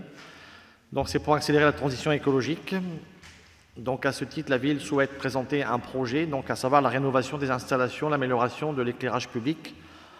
sportif et la mise en valeur, phase année 3. Donc ça, c'est pour aller chercher donc, des subventions en vue d'équiper la ville de tout ce qui est lumière à base de LED pour faire des économies substantielles au niveau énergétique. Et donc le montant de la demande pour ce fonds vert, il est de 368 016,77 € sur un montant total de 552 025,15 €. Et donc sur ces bases, il est demandé au Conseil d'autoriser Monsieur le maire à solliciter cette subvention. Merci. Qu'y a-t-il des questions? Non plus. Qui vote contre? Abstention. Voté à l'unanimité. Réfection de la salle des sports Jules Ferry. Appel à projets territoriaux structurants. Subvention demandée auprès du Conseil départemental du Nord. Monsieur Coyer. Donc, dans la logique, c'est pour aller chercher donc, au niveau du département. Ça a été reconduit pour l'année 2023, donc une politique de soutien du département aux projets des collectivités, notamment consacrée à l'investissement mené par les collectivités dans le cadre donc, de soutien aux projets territoriaux structurants, l'aide aux départements, aux villages et bourgs, l'accompagnement de la politique cyclable départementale. Donc, par rapport à ces différents objectifs, donc, la ville d'Anzin souhaite proposer donc, le dossier de réfection de la salle des sports Jules Ferry au titre des projets territoriaux structurants, PTS. Suite à la crise énergétique, effectivement, la ville d'Anzin a réalisé un audit visant à situer l'état de ces bâtiments avant travaux et à proposer diverses solutions d'amélioration dans le but d'atteindre les différents objectifs du décret tertiaire. Le bâtiment le plus énergivore donc, est la salle de sport Jules Ferry. Il est situé en limite des 2 quartiers prioritaires communaux, donc Véry et Square de la République. Donc ça intègre tout à fait le tissu urbain environnemental et les critères au niveau de la PTS. Donc ça c'est aussi pour la création d'un chauffage mutualisé entre l'école du centre, la salle de sport Jules Ferry, qui fait partie aussi de cette opération. La réception de l'école du centre étant prévue pour la rentrée scolaire 2023-2024, les travaux de réfection donc, de la salle des sports vont pouvoir démarrer afin de poursuivre le projet intercommunal. La réalisation de ces travaux permettrait donc d'être dans la continuité de cette conduite tendant à favoriser non seulement des économies d'énergie, mais également d'obtenir un confort thermique optimal pour les usagers. Le présent projet donc devra permettre d'atteindre les objectifs suivants: réhabilitation d'un équipement qualitatif pour les utilisateurs et création d'un lien entre le projet et son territoire. Et enfin, dernier objectif, donc réduction de la consommation d'énergie. Les travaux dans la salle du Ferry qui permettront d'améliorer considérablement l'isolation du complexe sont notamment donc l'isolation des murs par l'intérieur, l'isolation du faux plafond, la réfection de la toiture en bac acier, le remplacement des menuiseries de performance énergétique, la mise en place de ballons thermodynamiques, la mise en place de panneaux polycarbonate en parois verticales, le remplacement des robinets thermostatiques sur l'ensemble des radiateurs et thermostats d'ambiance modulaires, plus un raccordement à la chaudière bois de l'école du centre. Ce projet donc entre tout à fait dans le dispositif de la politique du conseil départemental, au titre donc de la subvention mentionnée. Il s'élève pour un montant total de 770 744 €. Et donc là, au niveau du département, c'est plafonné à 300 000 €. Donc il nous est demandé de bien vouloir autoriser Monsieur le maire à solliciter cette subvention auprès du département. Merci. Y a-t-il des questions, Monsieur Jamjam? Merci, Monsieur le maire. Juste une petite remarque. Je ne vois pas, est-ce que c'est possible de rajouter, de mettre des panneaux solaires au niveau de cette salle ou alors... Que là, il y a peut-être Monsieur Boquillon qui est là. Je pense qu'il y a un gros problème, c'est l'infrastructure déjà. En fonction de l'infrastructure, si le poids est trop important, il faut refaire une réhabilitation qui est beaucoup plus complexe. Dès qu'on peut effectivement trouver des solutions énergétiques modernes, donc style à la Bleusborn, on réhabilite, on va faire les vestiaires, là ça va commencer bientôt, on va y mettre, c'est commencé. Bon. Il y aura des panneaux énergétiques. Moi, il me semblait que c'était la problématique au niveau de l'infrastructure, parce qu'aujourd'hui on a une toiture qui date de 200 ans, et le problème c'est qu'après il faut que voilà, si la charge elle est trop importante, il faut refaire, en gros il faut raser la salle et en refaire une quoi. Donc là ça devient un peu problématique. Donc, il me semblait bien que c'était pour une raison technique, où là mettre des panneaux c'est pas réalisable sur un projet de réhabilitation. Question, on passe au vote. Qui vote contre, abstention, vote à l'unanimité. Alors bien évidemment, il va y avoir un gros travail qui doit être effectué avec le club. Je rappelle que le club évolue en National 3. Ils ont des contraintes. Il faut avoir des salles qui soient normatives. La salle de Lagrange n'est pas aux normes. La salle Cheval n'est pas aux normes. Éventuellement la salle de la Bleusborn, mais on a toujours cette problématique. On est toujours en conflit sur la partie gym. Donc c'est la gym qui occupe la grande salle. Donc il va falloir voir, parce qu'il y a minimum, je pense, au moins 6 mois de travaux, il faut qu'on revoie vraiment. comme c'est une isolation par l'intérieur, il va y avoir pendant un long moment une salle qui ne pourra pas être occupée. Donc c'est vrai que pour le club, il y a 3 mois qui sont plus faciles, hein, juin, juillet, août. Mais 3 mois, c'est pas suffisant. Donc là, il y a un travail qui va être mis en place là, pour voir comment on arrive à trouver des solutions. Est-ce qu'on peut être aidé par des communes avoisinantes? Et comment, en dehors des clubs, enfin, des matchs de national, il va falloir repositionner toutes les équipes qui sont au hand sur cette infrastructure. Donc je vous dis tout de suite que ça va être compliqué et qu'on va sûrement demander qu'il y ait aussi un effort collectif pour trouver des créneaux horaires sur certaines installations. Donc tout ça, c'est pour vous dire qu'il y a un travail qui va être mené entre les services et le club. La 24e délibération, ça concerne aussi la salle des sports Jules Ferry, puisque bien évidemment, il y a une grosse réhabilitation et on va essayer d'aller chercher le maximum de subventions. Et cette fois-ci, c'est pour la DPV 2023. Monsieur Coyer. Donc pour la DPV 2023, il y a des nouveaux critères qui sont entrés en ligne de compte. Et 2 des 3 critères d'éligibilité concernent les communes donc, qui évoluent par rapport à 2022, notamment les communes en zone en rue, actives sur le territoire de la commune et qui abaissent à 16% contre 19% le seuil de la population communale résidant en QPV. La ville d'Anzin, donc parmi ces 21 communes, et donc cette année, le financement de projets qui renforcent la résilience des quartiers politiques de la ville face au changement climatique sera privilégié. À ce titre, la ville souhaite présenter le projet suivant, donc la réfection de la salle des sports Jules Ferry, évoquée précédemment. Et donc là, c'est pour aller chercher une subvention, donc toujours par rapport au montant que je vous ai indiqué tout à l'heure. Donc là, l'opération s'élèverait à 964 426 € hors taxe. Et donc là, on essaierait d'aller chercher une dotation maximum, c'est limité à 40%, soit 385 770 €. Et donc sur ces bases, je vous ai demandé de bien vouloir autoriser, Monsieur le maire, à solliciter la DPV 2023. Merci. Y a-t-il des questions? Non. Qui vote contre? Abstention? Voté à l'unanimité. Juste pour information, entre le moment où vous passez les délibérations, donc la DPV, on vient d'avoir, il y a quelques jours, l'information. Donc dans le cadre de la DPV pour ce dossier-là, on aura un peu plus de 300 000 € de subventions. Donc ça, c'est acté. La 25e délibération, c'est le CCAS, c'est une modification qui va faire plaisir à Monsieur Jamjam. On va augmenter le budget du CCAS. Il a le sourire tout de suite, je savais que ça allait lui faire plaisir. On va donc passer d'une subvention de 760 000 €, je vais laisser reposer Monsieur Coyer, à 900 000 €. Il y a donc 140 000 € de compléments de proposés, soit sur des nouvelles actions, soit pour des aides complémentaires. Y a-t-il des questions? Non. Qui vote contre? Abstention. Vous pouvez voter des 2 mains hein, quand on est très, très content. Donc, voter à l'unanimité. La délibération 26. Rapport sur l'état et l'évolution de la dette en 2022. Et là, je rends la parole à Monsieur Coyer. Merci, Monsieur le maire.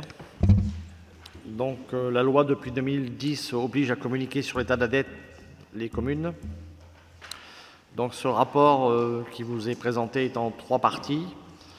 Au niveau des opérations effectuées en 2022, donc, il y a eu un emprunt de 2,6 millions qui a été contracté auprès de la Banque Postale à un taux de 2,63 sur 30 ans. Et donc là-dessus, donc, il y avait une phase de mobilisation d'une durée maximale d'1 an. Les fonds ont été sollicités uniquement début 2023. Et donc ils n'apparaissent pas dans le présent rapport. En 2022, la ville a remboursé non pas 867 000 en capital, mais 709 585 en capital, auxquels s'ajoutent les 114 182 d'intérêts que vous voyez. Voilà.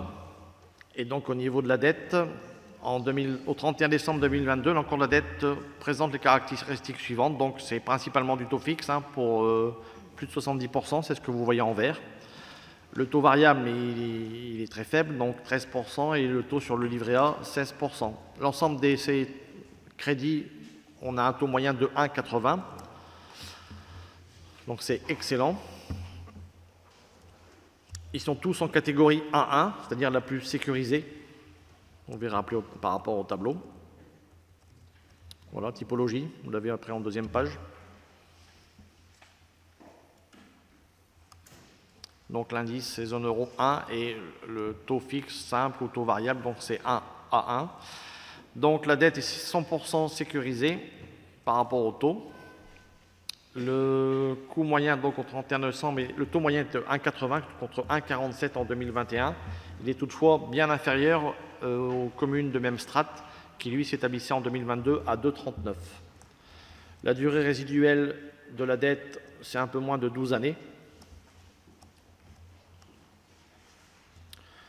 L'exercice 2022 a été marqué donc par une inflation importante liée à la forte montée des cours du gaz et du pétrole. Les principales banques centrales ont relevé à plusieurs reprises leur taux directeur pour tenter de la limiter. En conséquence, les taux proposés aux collectivités territoriales ont fortement augmenté sur l'exercice. Pour 2023, au stade du budget primitif, il est prévu de recourir à l'emprunt à hauteur de 3 820 767 €. C'est ce qu'on peut dire au niveau de l'état de la dette. Donc juste compléter simplement, rappeler, donc on est à 1,80% au niveau du coût, et rappeler que pour les communes entre 10 et 20 000, la moyenne c'est 2,39. Donc on est quasiment 0,60 en moins que la moyenne des autres communes. Donc c'est vraiment pour montrer que au niveau des taux, on est vraiment dans des taux bas. Et bon, je félicite les services parce que c'est grâce à certaines opportunités qu'on a réussi à avoir des taux très intéressants. Y a-t-il des questions? Non. Qui vote contre? Abstention? Voté à l'unanimité. La 27e délibération, c'est le compte de gestion 2022. Monsieur Coyer. Donc, Monsieur le Trésorier principal a transmis le compte de gestion 2022 du budget ville. Et donc, il y a lieu de constater que l'ensemble des écritures ont été reprises dans les comptes et que les soldes affichés sont conformes à ceux du compte administratif. Et donc, dans ces conditions, il est proposé au Conseil municipal d'approuver le compte de gestion établi par Monsieur le Trésorier principal de Valenciennes. Merci. Je pense que sur le compte de gestion, il n'y a pas de questions. Qui vote contre? Abstention? Voté à l'unanimité. On attaque un gros morceau. Compte administratif 2022. Monsieur Coyer. Merci, Monsieur le maire. Donc, vous allez voir les tableaux.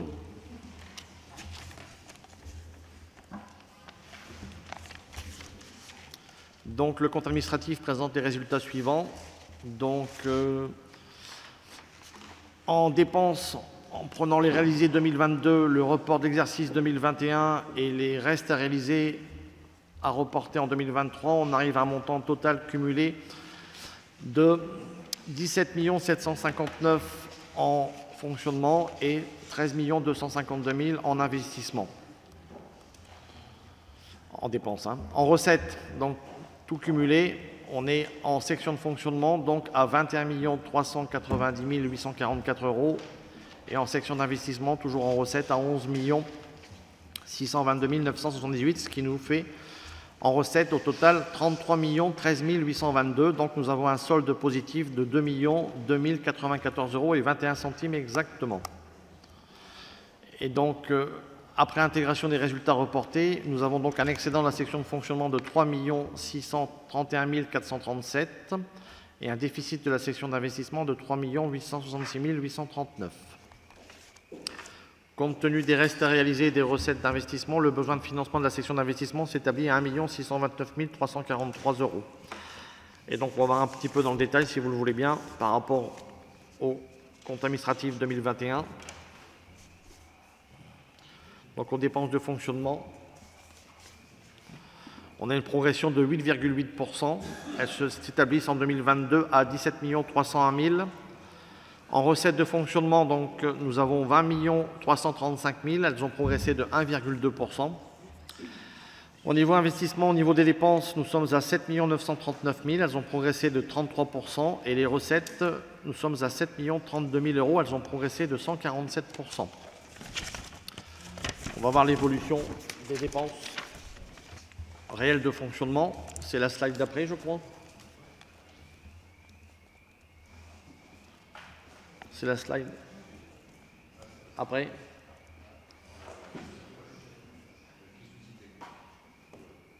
Je vais peut-être trop vite.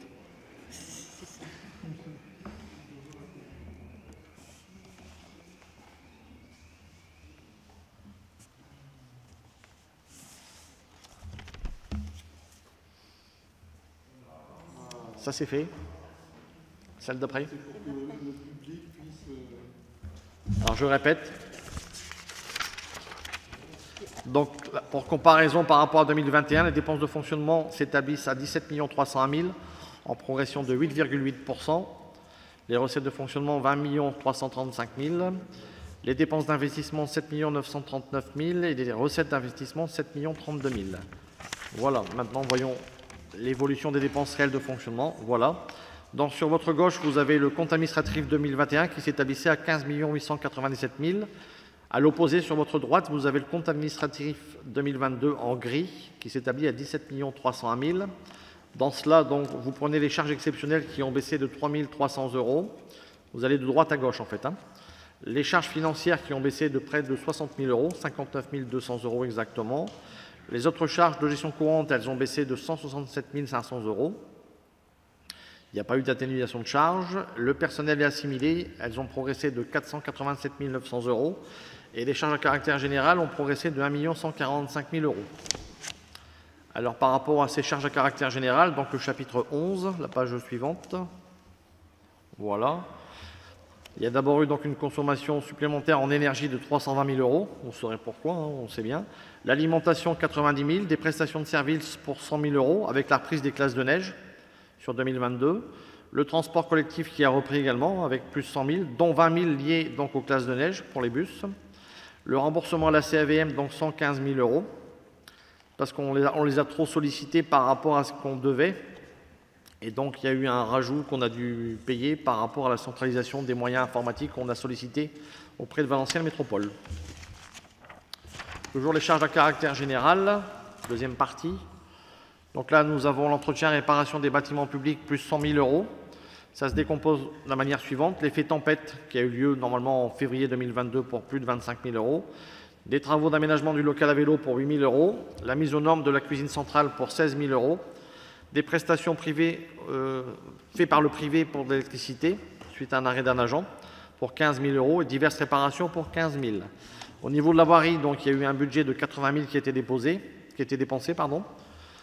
pour rattraper un petit peu l'année 2021. Au niveau des fêtes et cérémonies, c'est pareil, il n'y en avait pas eu en 2021 à cause de la Covid, et donc là, il y a une reprise normale, et donc là, il y a eu 100 000 qui ont été dépensés en fêtes et cérémonies. Chapitre 12, personnel et frais assimilés, donc nous avons un rappel de 160 000 € pour la nouvelle bonification indiciaire. L'augmentation aussi du point d'indice qui a été voté par l'État en 2022, ce qui a généré 180 000 de dépenses supplémentaires. La prime à l'inflation qui a été votée en conseil municipal, et donc il y a eu 29 000 € de données au personnel communal. La revalorisation de l'indice plancher pour 7 500 €. Et enfin, donc, les élections départementales et donc la sollicitation du personnel communal pour que tout se déroule bien, donc pour une dépense de 16 000 €. Chapitre 65 et 66, donc le 65, c'est autre charge de gestion courante. Donc, il y a eu 150 000 € de moins de versés au CCAS en 2022. Les charges financières, quant à elles, donc c'est pareil, donc il y a eu un mauvais rattachement des intérêts courus non échus, et donc il y a eu un petit rattrapage à ce niveau-là. Voyons maintenant au niveau investissement. Donc au niveau des dépenses, ce qui a été fait en 2022 en investissement pur. Donc on trouve les travaux dans l'école du centre pour 2,5 millions, les travaux dans l'école Tavernier pour 1,7 million, les travaux à l'hôtel de ville pour 583 000 €, la salle de musculation 393 000, l'agrandissement de l'école de Gaulle pour 367 000, le renouvellement d'une partie de l'éclairage public pour 215 000, les travaux de voirie pour 146 000. Ça nous amène donc ensuite à voir l'épargne brute. Donc c'est entre les dépenses et les recettes de fonctionnement. Donc on a dégagé une épargne brute d'un peu plus de 3 millions, 33 797 € exactement. Si ensuite on arrive à la capacité de désendettement, donc par rapport à l'encours, la ville a la capacité de se désendetter sur moins de 3 années, ce qui est excellent. Je rappelle toujours, comme tous les ans, qu'en dessous de 8, c'est très bien. Entre 8 et 11, c'est moyen, et au-dessus de 11, c'est pas bien du tout. Donc, il n'y a pas du tout de souci. Vous avez vu tout à l'heure, donc au niveau des emprunts, on est en classe A1, et au niveau de la capacité de désendettement, on est en dessous de 3 années. Et enfin, donc la CAF nette, donc c'est la CAF brute moins le remboursement capital des annuités de l'année. Et donc, on est toujours au-dessus de 2 millions. Vous pouvez voir que là, à travers les différentes années, donc c'est un peu moins que 2021, certes, mais on est toujours à un peu plus de 2 324 212 €. Merci. Je vous reprécise, pour les élections, 16 000 €, ce sont les élections présidentielles et les législatives, puisqu'on a eu ces 2 élections en 2022, les départementales, c'était 2021. Donc juste pour repréciser ces choses. Y a-t-il des interventions sur le compte administratif ?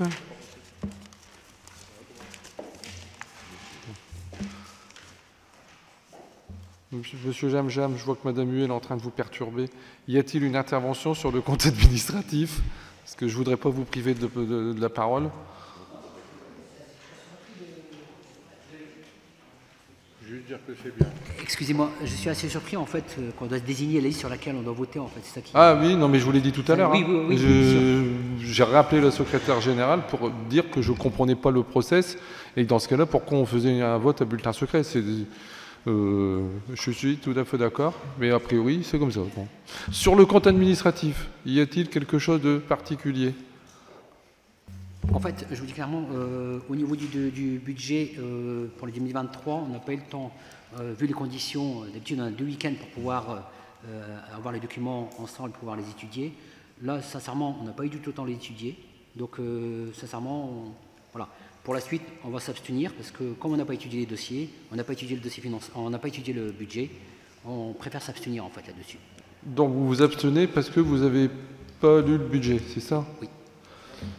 Là, cette fois-ci, on a eu 2 week-ends. D'habitude, on a 2 week-ends pour pouvoir le faire. Là, on a eu 1 week-end. Oui, mais bon, il y avait des commissions. Les commissions, c'était on a eu le budget le vendredi. La commission, c'était le lundi. Le lundi, nous, notre groupe se réunissait, donc c'était pas évident du tout.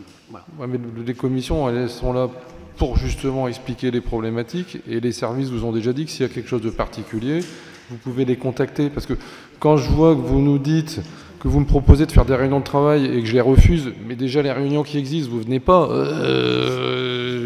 ne va pas vous proposer des réunions en plus, alors que déjà il y a plein de réunions où vous n'êtes pas présent. Les réunions de travail en amont, c'est toujours intéressant.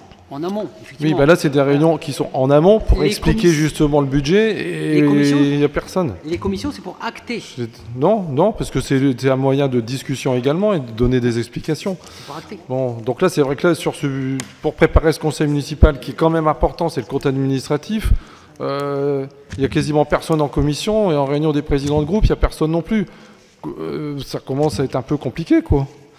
C'est compliqué, désolé, mais au niveau travail, au niveau pour avoir l'emploi du temps entre nous, c'est pas évident. Donc voilà. Oui, mais bon, comprenez bien que nous, tout le monde a aussi des contraintes, et donc on fait en fonction des disponibilités de chacun et de nos techniciens également. Donc, on va laisser...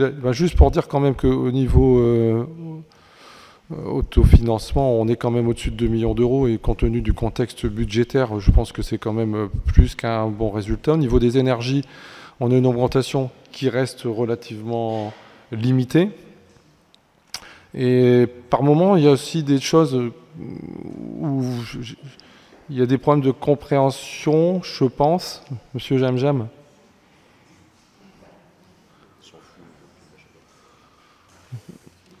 Parce qu'il y a des problèmes de compréhension ou des problèmes d'hypoacousie, je ne sais pas trop. Parce que quand vous nous dites qu'on a pris des mesures énergétiques, effectivement on a pris des mesures énergétiques.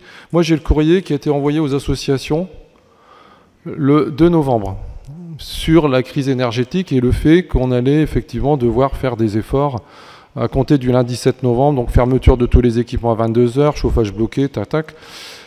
Fermeture de toutes les infrastructures couvertes durant les vacances de Noël du samedi 17 au dimanche 1er janvier inclus.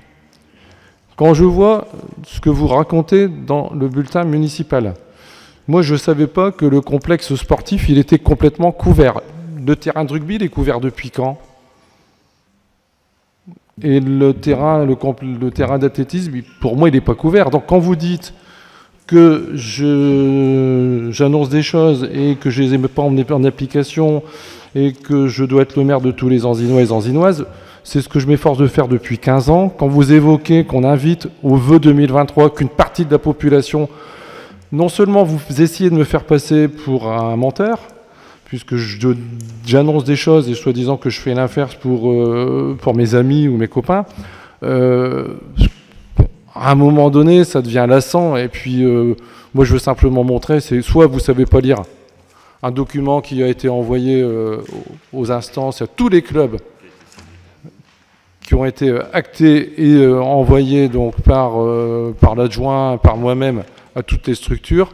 Et lors du conseil municipal que vous évoquez, on a bien évoqué que l'on fermait toutes les salles couvertes et on n'a pas évoqué qu'on fermait le complexe sportif, ce qui était à l'air libre. On n'avait jamais évoqué que ça allait être fermé.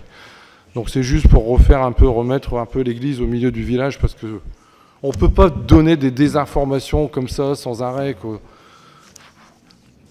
C'est pas constructif, puisque ce sont des contre-vérités. Alors, excusez-moi, mais quand on dit on ferme le complexe pendant les vacances, c'est le complexe total, d'accord? Vous avez l'éclairage qui fonctionne. Vous avez les douches peut-être qui fonctionnent. Attendez, les douches, ça va être compliqué. Les douches, on ne les utilise pas parce que généralement, c'est vous qui les utilisez en permanence. Et si vous voulez parler des vestiaires, je pense que c'est peut-être pas le moment, parce que c'est vraiment pas le moment de toucher, d'évoquer les vestiaires du complexe. Hein. Parce que hier, vous voyez, non mais vous respectez pas, attendez. Ce qui est navrant, c'est que là il y a un mélange. C'est vous qui êtes navrant. C'est vous qui êtes navrant. Le dans un mag, c'est fait. Maintenant vous parlez dans un mag. Effectivement, je suis assez surpris que les vacances de Noël, que l'athlétisme puisse utiliser le complexe alors qu'il était fermé, c'est tout simplement. Mais le complexe n'a jamais été fermé. La preuve en est, c'est qu'il y avait même une dérogation pour le club de tennis qui ont des athlètes qui sont classés au niveau national. Il y a une dérogation qui a été faite parce qu'ils ont 2 ou 3 jeunes qui sont classés au niveau national et qu'ils ont des compétitions importantes à préparer. Le complexe sportif, on n'a jamais dit que le complexe était fermé. La preuve en est, c'est que l'habitant lambda qui a envie d'aller faire du sport au complexe sportif, il est ouvert en permanence. Donc on ne va pas aller le fermer alors qu'il est ouvert à tout le monde, aux structures qui sont là. Alors peut-être qu'effectivement, 1 ou 2 fois, il y a eu de l'éclairage parce qu'il y avait des championnats importants mi-janvier, mais il n'y a jamais été dit que le complexe serait fermé, et il n'y a jamais été dit que... Ce qui a été dit, c'est que les salles, tout ce qui était couvert, allait être fermé pour faire des économies énergétiques, notamment au niveau du chauffage. Et c'est là-dessus qu'a été travaillé. Au niveau du foot, si vous avez voulu faire une activité en extérieur, mais généralement c'est la trêve, ils n'y vont pas, sur les éléments extérieurs, celui qui voulait s'entraîner à l'extérieur, il n'y avait pas de fermeture systématique des structures. Les structures, elles ont été fermées uniquement pour tout ce qui était couvert. Et le document qui a été envoyé le 2 novembre, tout suivi par Benoît Taillet, vous avez tout le document, je l'ai ici signé. On n'évoque pas la fermeture du complexe Michel Bernard. Nulle part ça a été signalé comme ça. On passe au vote. Ah non, monsieur Levent, et puis c'est vrai, non, on ne passe pas au vote. Je rappelle que pour le vote du compte administratif, je ne peux pas être président, donc je laisserai la parole à monsieur Vincent qui procédera au vote, puisque moi je sortirai de la salle pour le vote du compte administratif. Merci monsieur le maire. Donc c'est en qualité de président du groupe Unis pour réussir que je fais cette intervention, qui est logique et conditionnée à chaque approbation du compte administratif. Chers collègues, vous le savez, l'examen du compte administratif est un rendez-vous important pour le conseil municipal. Il est en effet un révélateur de la gestion du maire. Le budget primitif de la ville est avant tout un document de prévision. Il collecte les promesses d'action pour l'année à venir. Le compte administratif est, lui, l'occasion pour nous, adjoints et conseillers municipaux, et par extension pour la population, de contrôler et de vérifier si les engagements de monsieur le maire ont été tenus. Comme à son habitude, notre collègue Damien Coyer nous a présenté de manière très claire les grandes lignes de ce compte administratif. Je ne reviendrai pas donc sur ces différentes lignes. Ce rendez-vous traditionnel du mois de juin est depuis plusieurs années maintenant le révélateur des crises nationales ou internationales qui ont un impact local important. Ainsi, les 2 premiers exercices du mandat ont été bouleversés par la crise sanitaire. L'activité a été ralentie ou mise à l'arrêt très régulièrement, que ce soit en 2020 ou 2021. Après 2 années de restrictions, on pouvait souhaiter pour 2022 un retour à la normale. Un exemple, après des mois d'arrêt, les activités festives ont rencontré un énorme succès. Du point de vue budgétaire, les dépenses d'achat ou de prestations ont ainsi retrouvé leur niveau d'avant la crise sanitaire. Pour autant, l'exercice 2022 n'aura pas été de tout repos pour la ville et ses administrés. La flambée des cours du gaz, de l'électricité et des matières premières, puis l'augmentation des points d'indice des fonctionnaires ont eu un fort impact sur le budget. Elles ont conduit à devoir réajuster en cours d'année les prévisions budgétaires pour faire face à l'envolée des prix ou à décaler certains projets. Dans ce contexte, la baisse des niveaux d'épargne est logique, d'autant que les dépenses supplémentaires n'ont à ce jour pas été compensées par les services de l'État. Je note avec satisfaction que le programme d'investissement, monsieur le maire, a pu être en grande partie réalisé, avec, encore une fois, la priorité donnée à la jeunesse et à l'éducation, avec la fin des travaux de l'école maternelle Tavernier, qui offre une vraie amélioration pour les enfants et les enseignants, la livraison de la micro-cantine ou du réfectoire pour le groupe scolaire de Gaulle, ou encore la première tranche des travaux de l'école du centre. Ce budget est aussi solidaire. Vous n'avez pas fait, monsieur le maire, subir l'inflation aux administrés. Malgré l'explosion des prix des denrées alimentaires, vous avez maintenu le repas de la cantine à 1,50 € et stabilisé l'ensemble des tarifs et les taux d'imposition. En toute conséquence et en toute cohérence, j'appelle à un vote sans réserve d'approbation du compte administratif 2022, en tout point conforme à vos engagements. Merci, Monsieur Levent. On va attendre que Monsieur le maire sorte. Donc, il est donc demandé au Conseil d'approuver le compte administratif 2022 du budget ville. Qui vote contre? Abstention? Donc, voté à l'unanimité. Merci pour lui.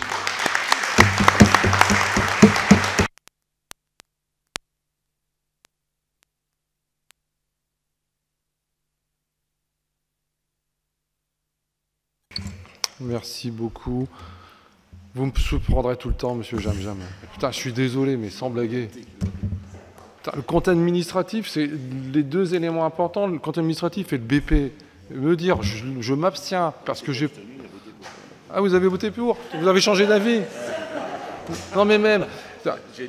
C'est un document important. Il faut obligatoirement... Enfin, quand vous me dites, on n'a pas eu le temps de le voir, donc on s'abstient, les bras m'en tombent, quoi, sans blaguer. Non, c'est juste une petite blague, mais c'est pour la suite, en fait. Parce qu'en fait, effectivement, c'est le budget 2023, où là, on n'a pas eu le temps, mais c'est le budget merci, parce que nous, on vous a soutenu sur la crise énergétique. Donc on est cohérent, parce qu'on dit aussi le budget. Un peu de cohérence, ça fait que ça fait du bien de temps en temps. On passe à la délibération suivante, monsieur Coyer. Lecture faite du compte administratif. Donc, je vous propose donc de voir qu'il reste à intégrer des restes à réaliser. Donc, il y a un excédent de la section de fonctionnement de 3 631 437 €. Un besoin de financement de la section d'investissement de 1 629 344 €. Et donc, il est proposé d'affecter une partie d'excédent de fonctionnement, soit 1 629 344 € en investissement, pour couvrir le besoin que je viens de vous indiquer. Et le solde, soit 2 094 €, sera inscrit en fonctionnement pour les excédents de fonctionnement reportés. Le déficit d'investissement, quant à lui, de 3 866 000 sera reporté en investissement, en déficit d'investissement reporté. J'en ai fini, monsieur le maire. Alors, pour l'affectation des résultats, je pense qu'il n'y a pas de question non plus. Qui vote contre? Abstention? On reste logique, tout le monde vote pour. Le 30...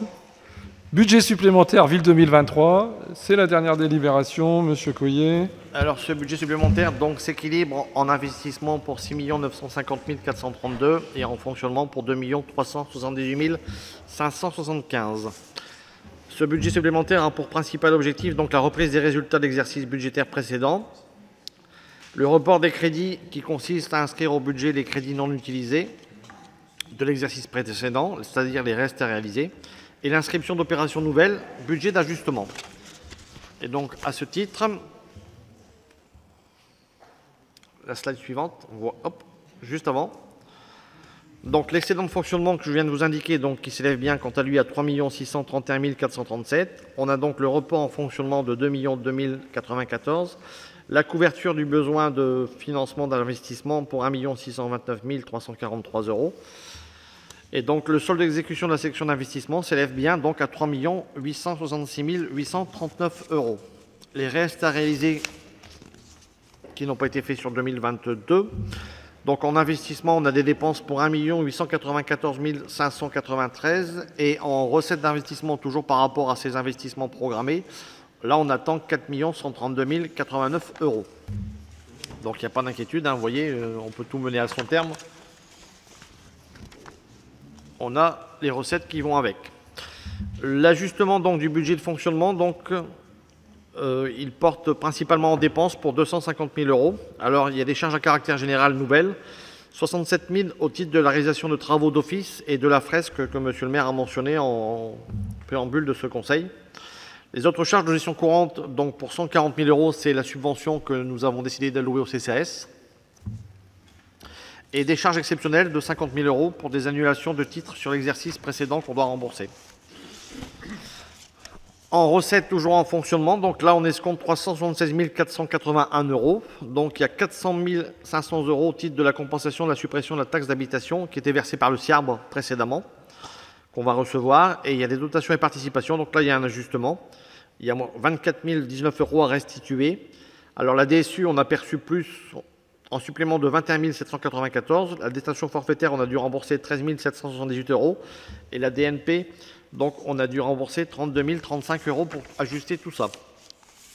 Au niveau de l'investissement, donc les dépenses, comme je l'ai dit précédemment, s'élèvent à 1 189 000. On a donc 404 000 pour la Maison des Solidarités et 40 000 pour l'appel à projet numérique. Au niveau des immobilisations en cours, donc on a au niveau des travaux le LAP pour 350 000 €, la réhabilitation thermique, maîtrise d'œuvre relative à la rénovation thermique de la salle Jules Ferry pour 90 000 €, le supplément du vestiaire Gillard plus le mobilier pour 275 000 €, la maîtrise d'œuvre pour la création d'une micro-cantine à Gallieni pour 20 000 € et la réfection du gymnase de la Bleusborn, donc frais d'expertise pour voir un peu ce qu'il en est, pour 10 000 €. Et donc par rapport à ces dépenses d'investissement, on escompte donc en recettes moins 932 576. Effectivement, donc il y a des subventions d'investissement qu'on va aller chercher pour 225 892 €. Donc il y a des subventions photovoltaïques versées par Valence Métropole pour 12 539. Réhabilitation thermique du LAP, donc il y a la dotation d'équipement des territoires ruraux pour 90 000, la subvention de la caisse d'allocation familiale pour 123 000. Et enfin une bonne nouvelle, donc on aura recours en moins à l'emprunt de 1 158 468. Et donc par rapport à tout cela, donc, il est demandé de bien vouloir voter le budget supplémentaire qui vous est présenté. Merci. Y a-t-il des questions? Il n'y a pas de questions? Qui vote contre? Abstention? 4 abstentions? 3 abstentions. Donc voté à l'unanimité, à la majorité. Par contre, n'oubliez pas, il y a les documents à signer juste derrière Damien. C'est pour le compte administratif, donc ne partez pas sans avoir signé les documents.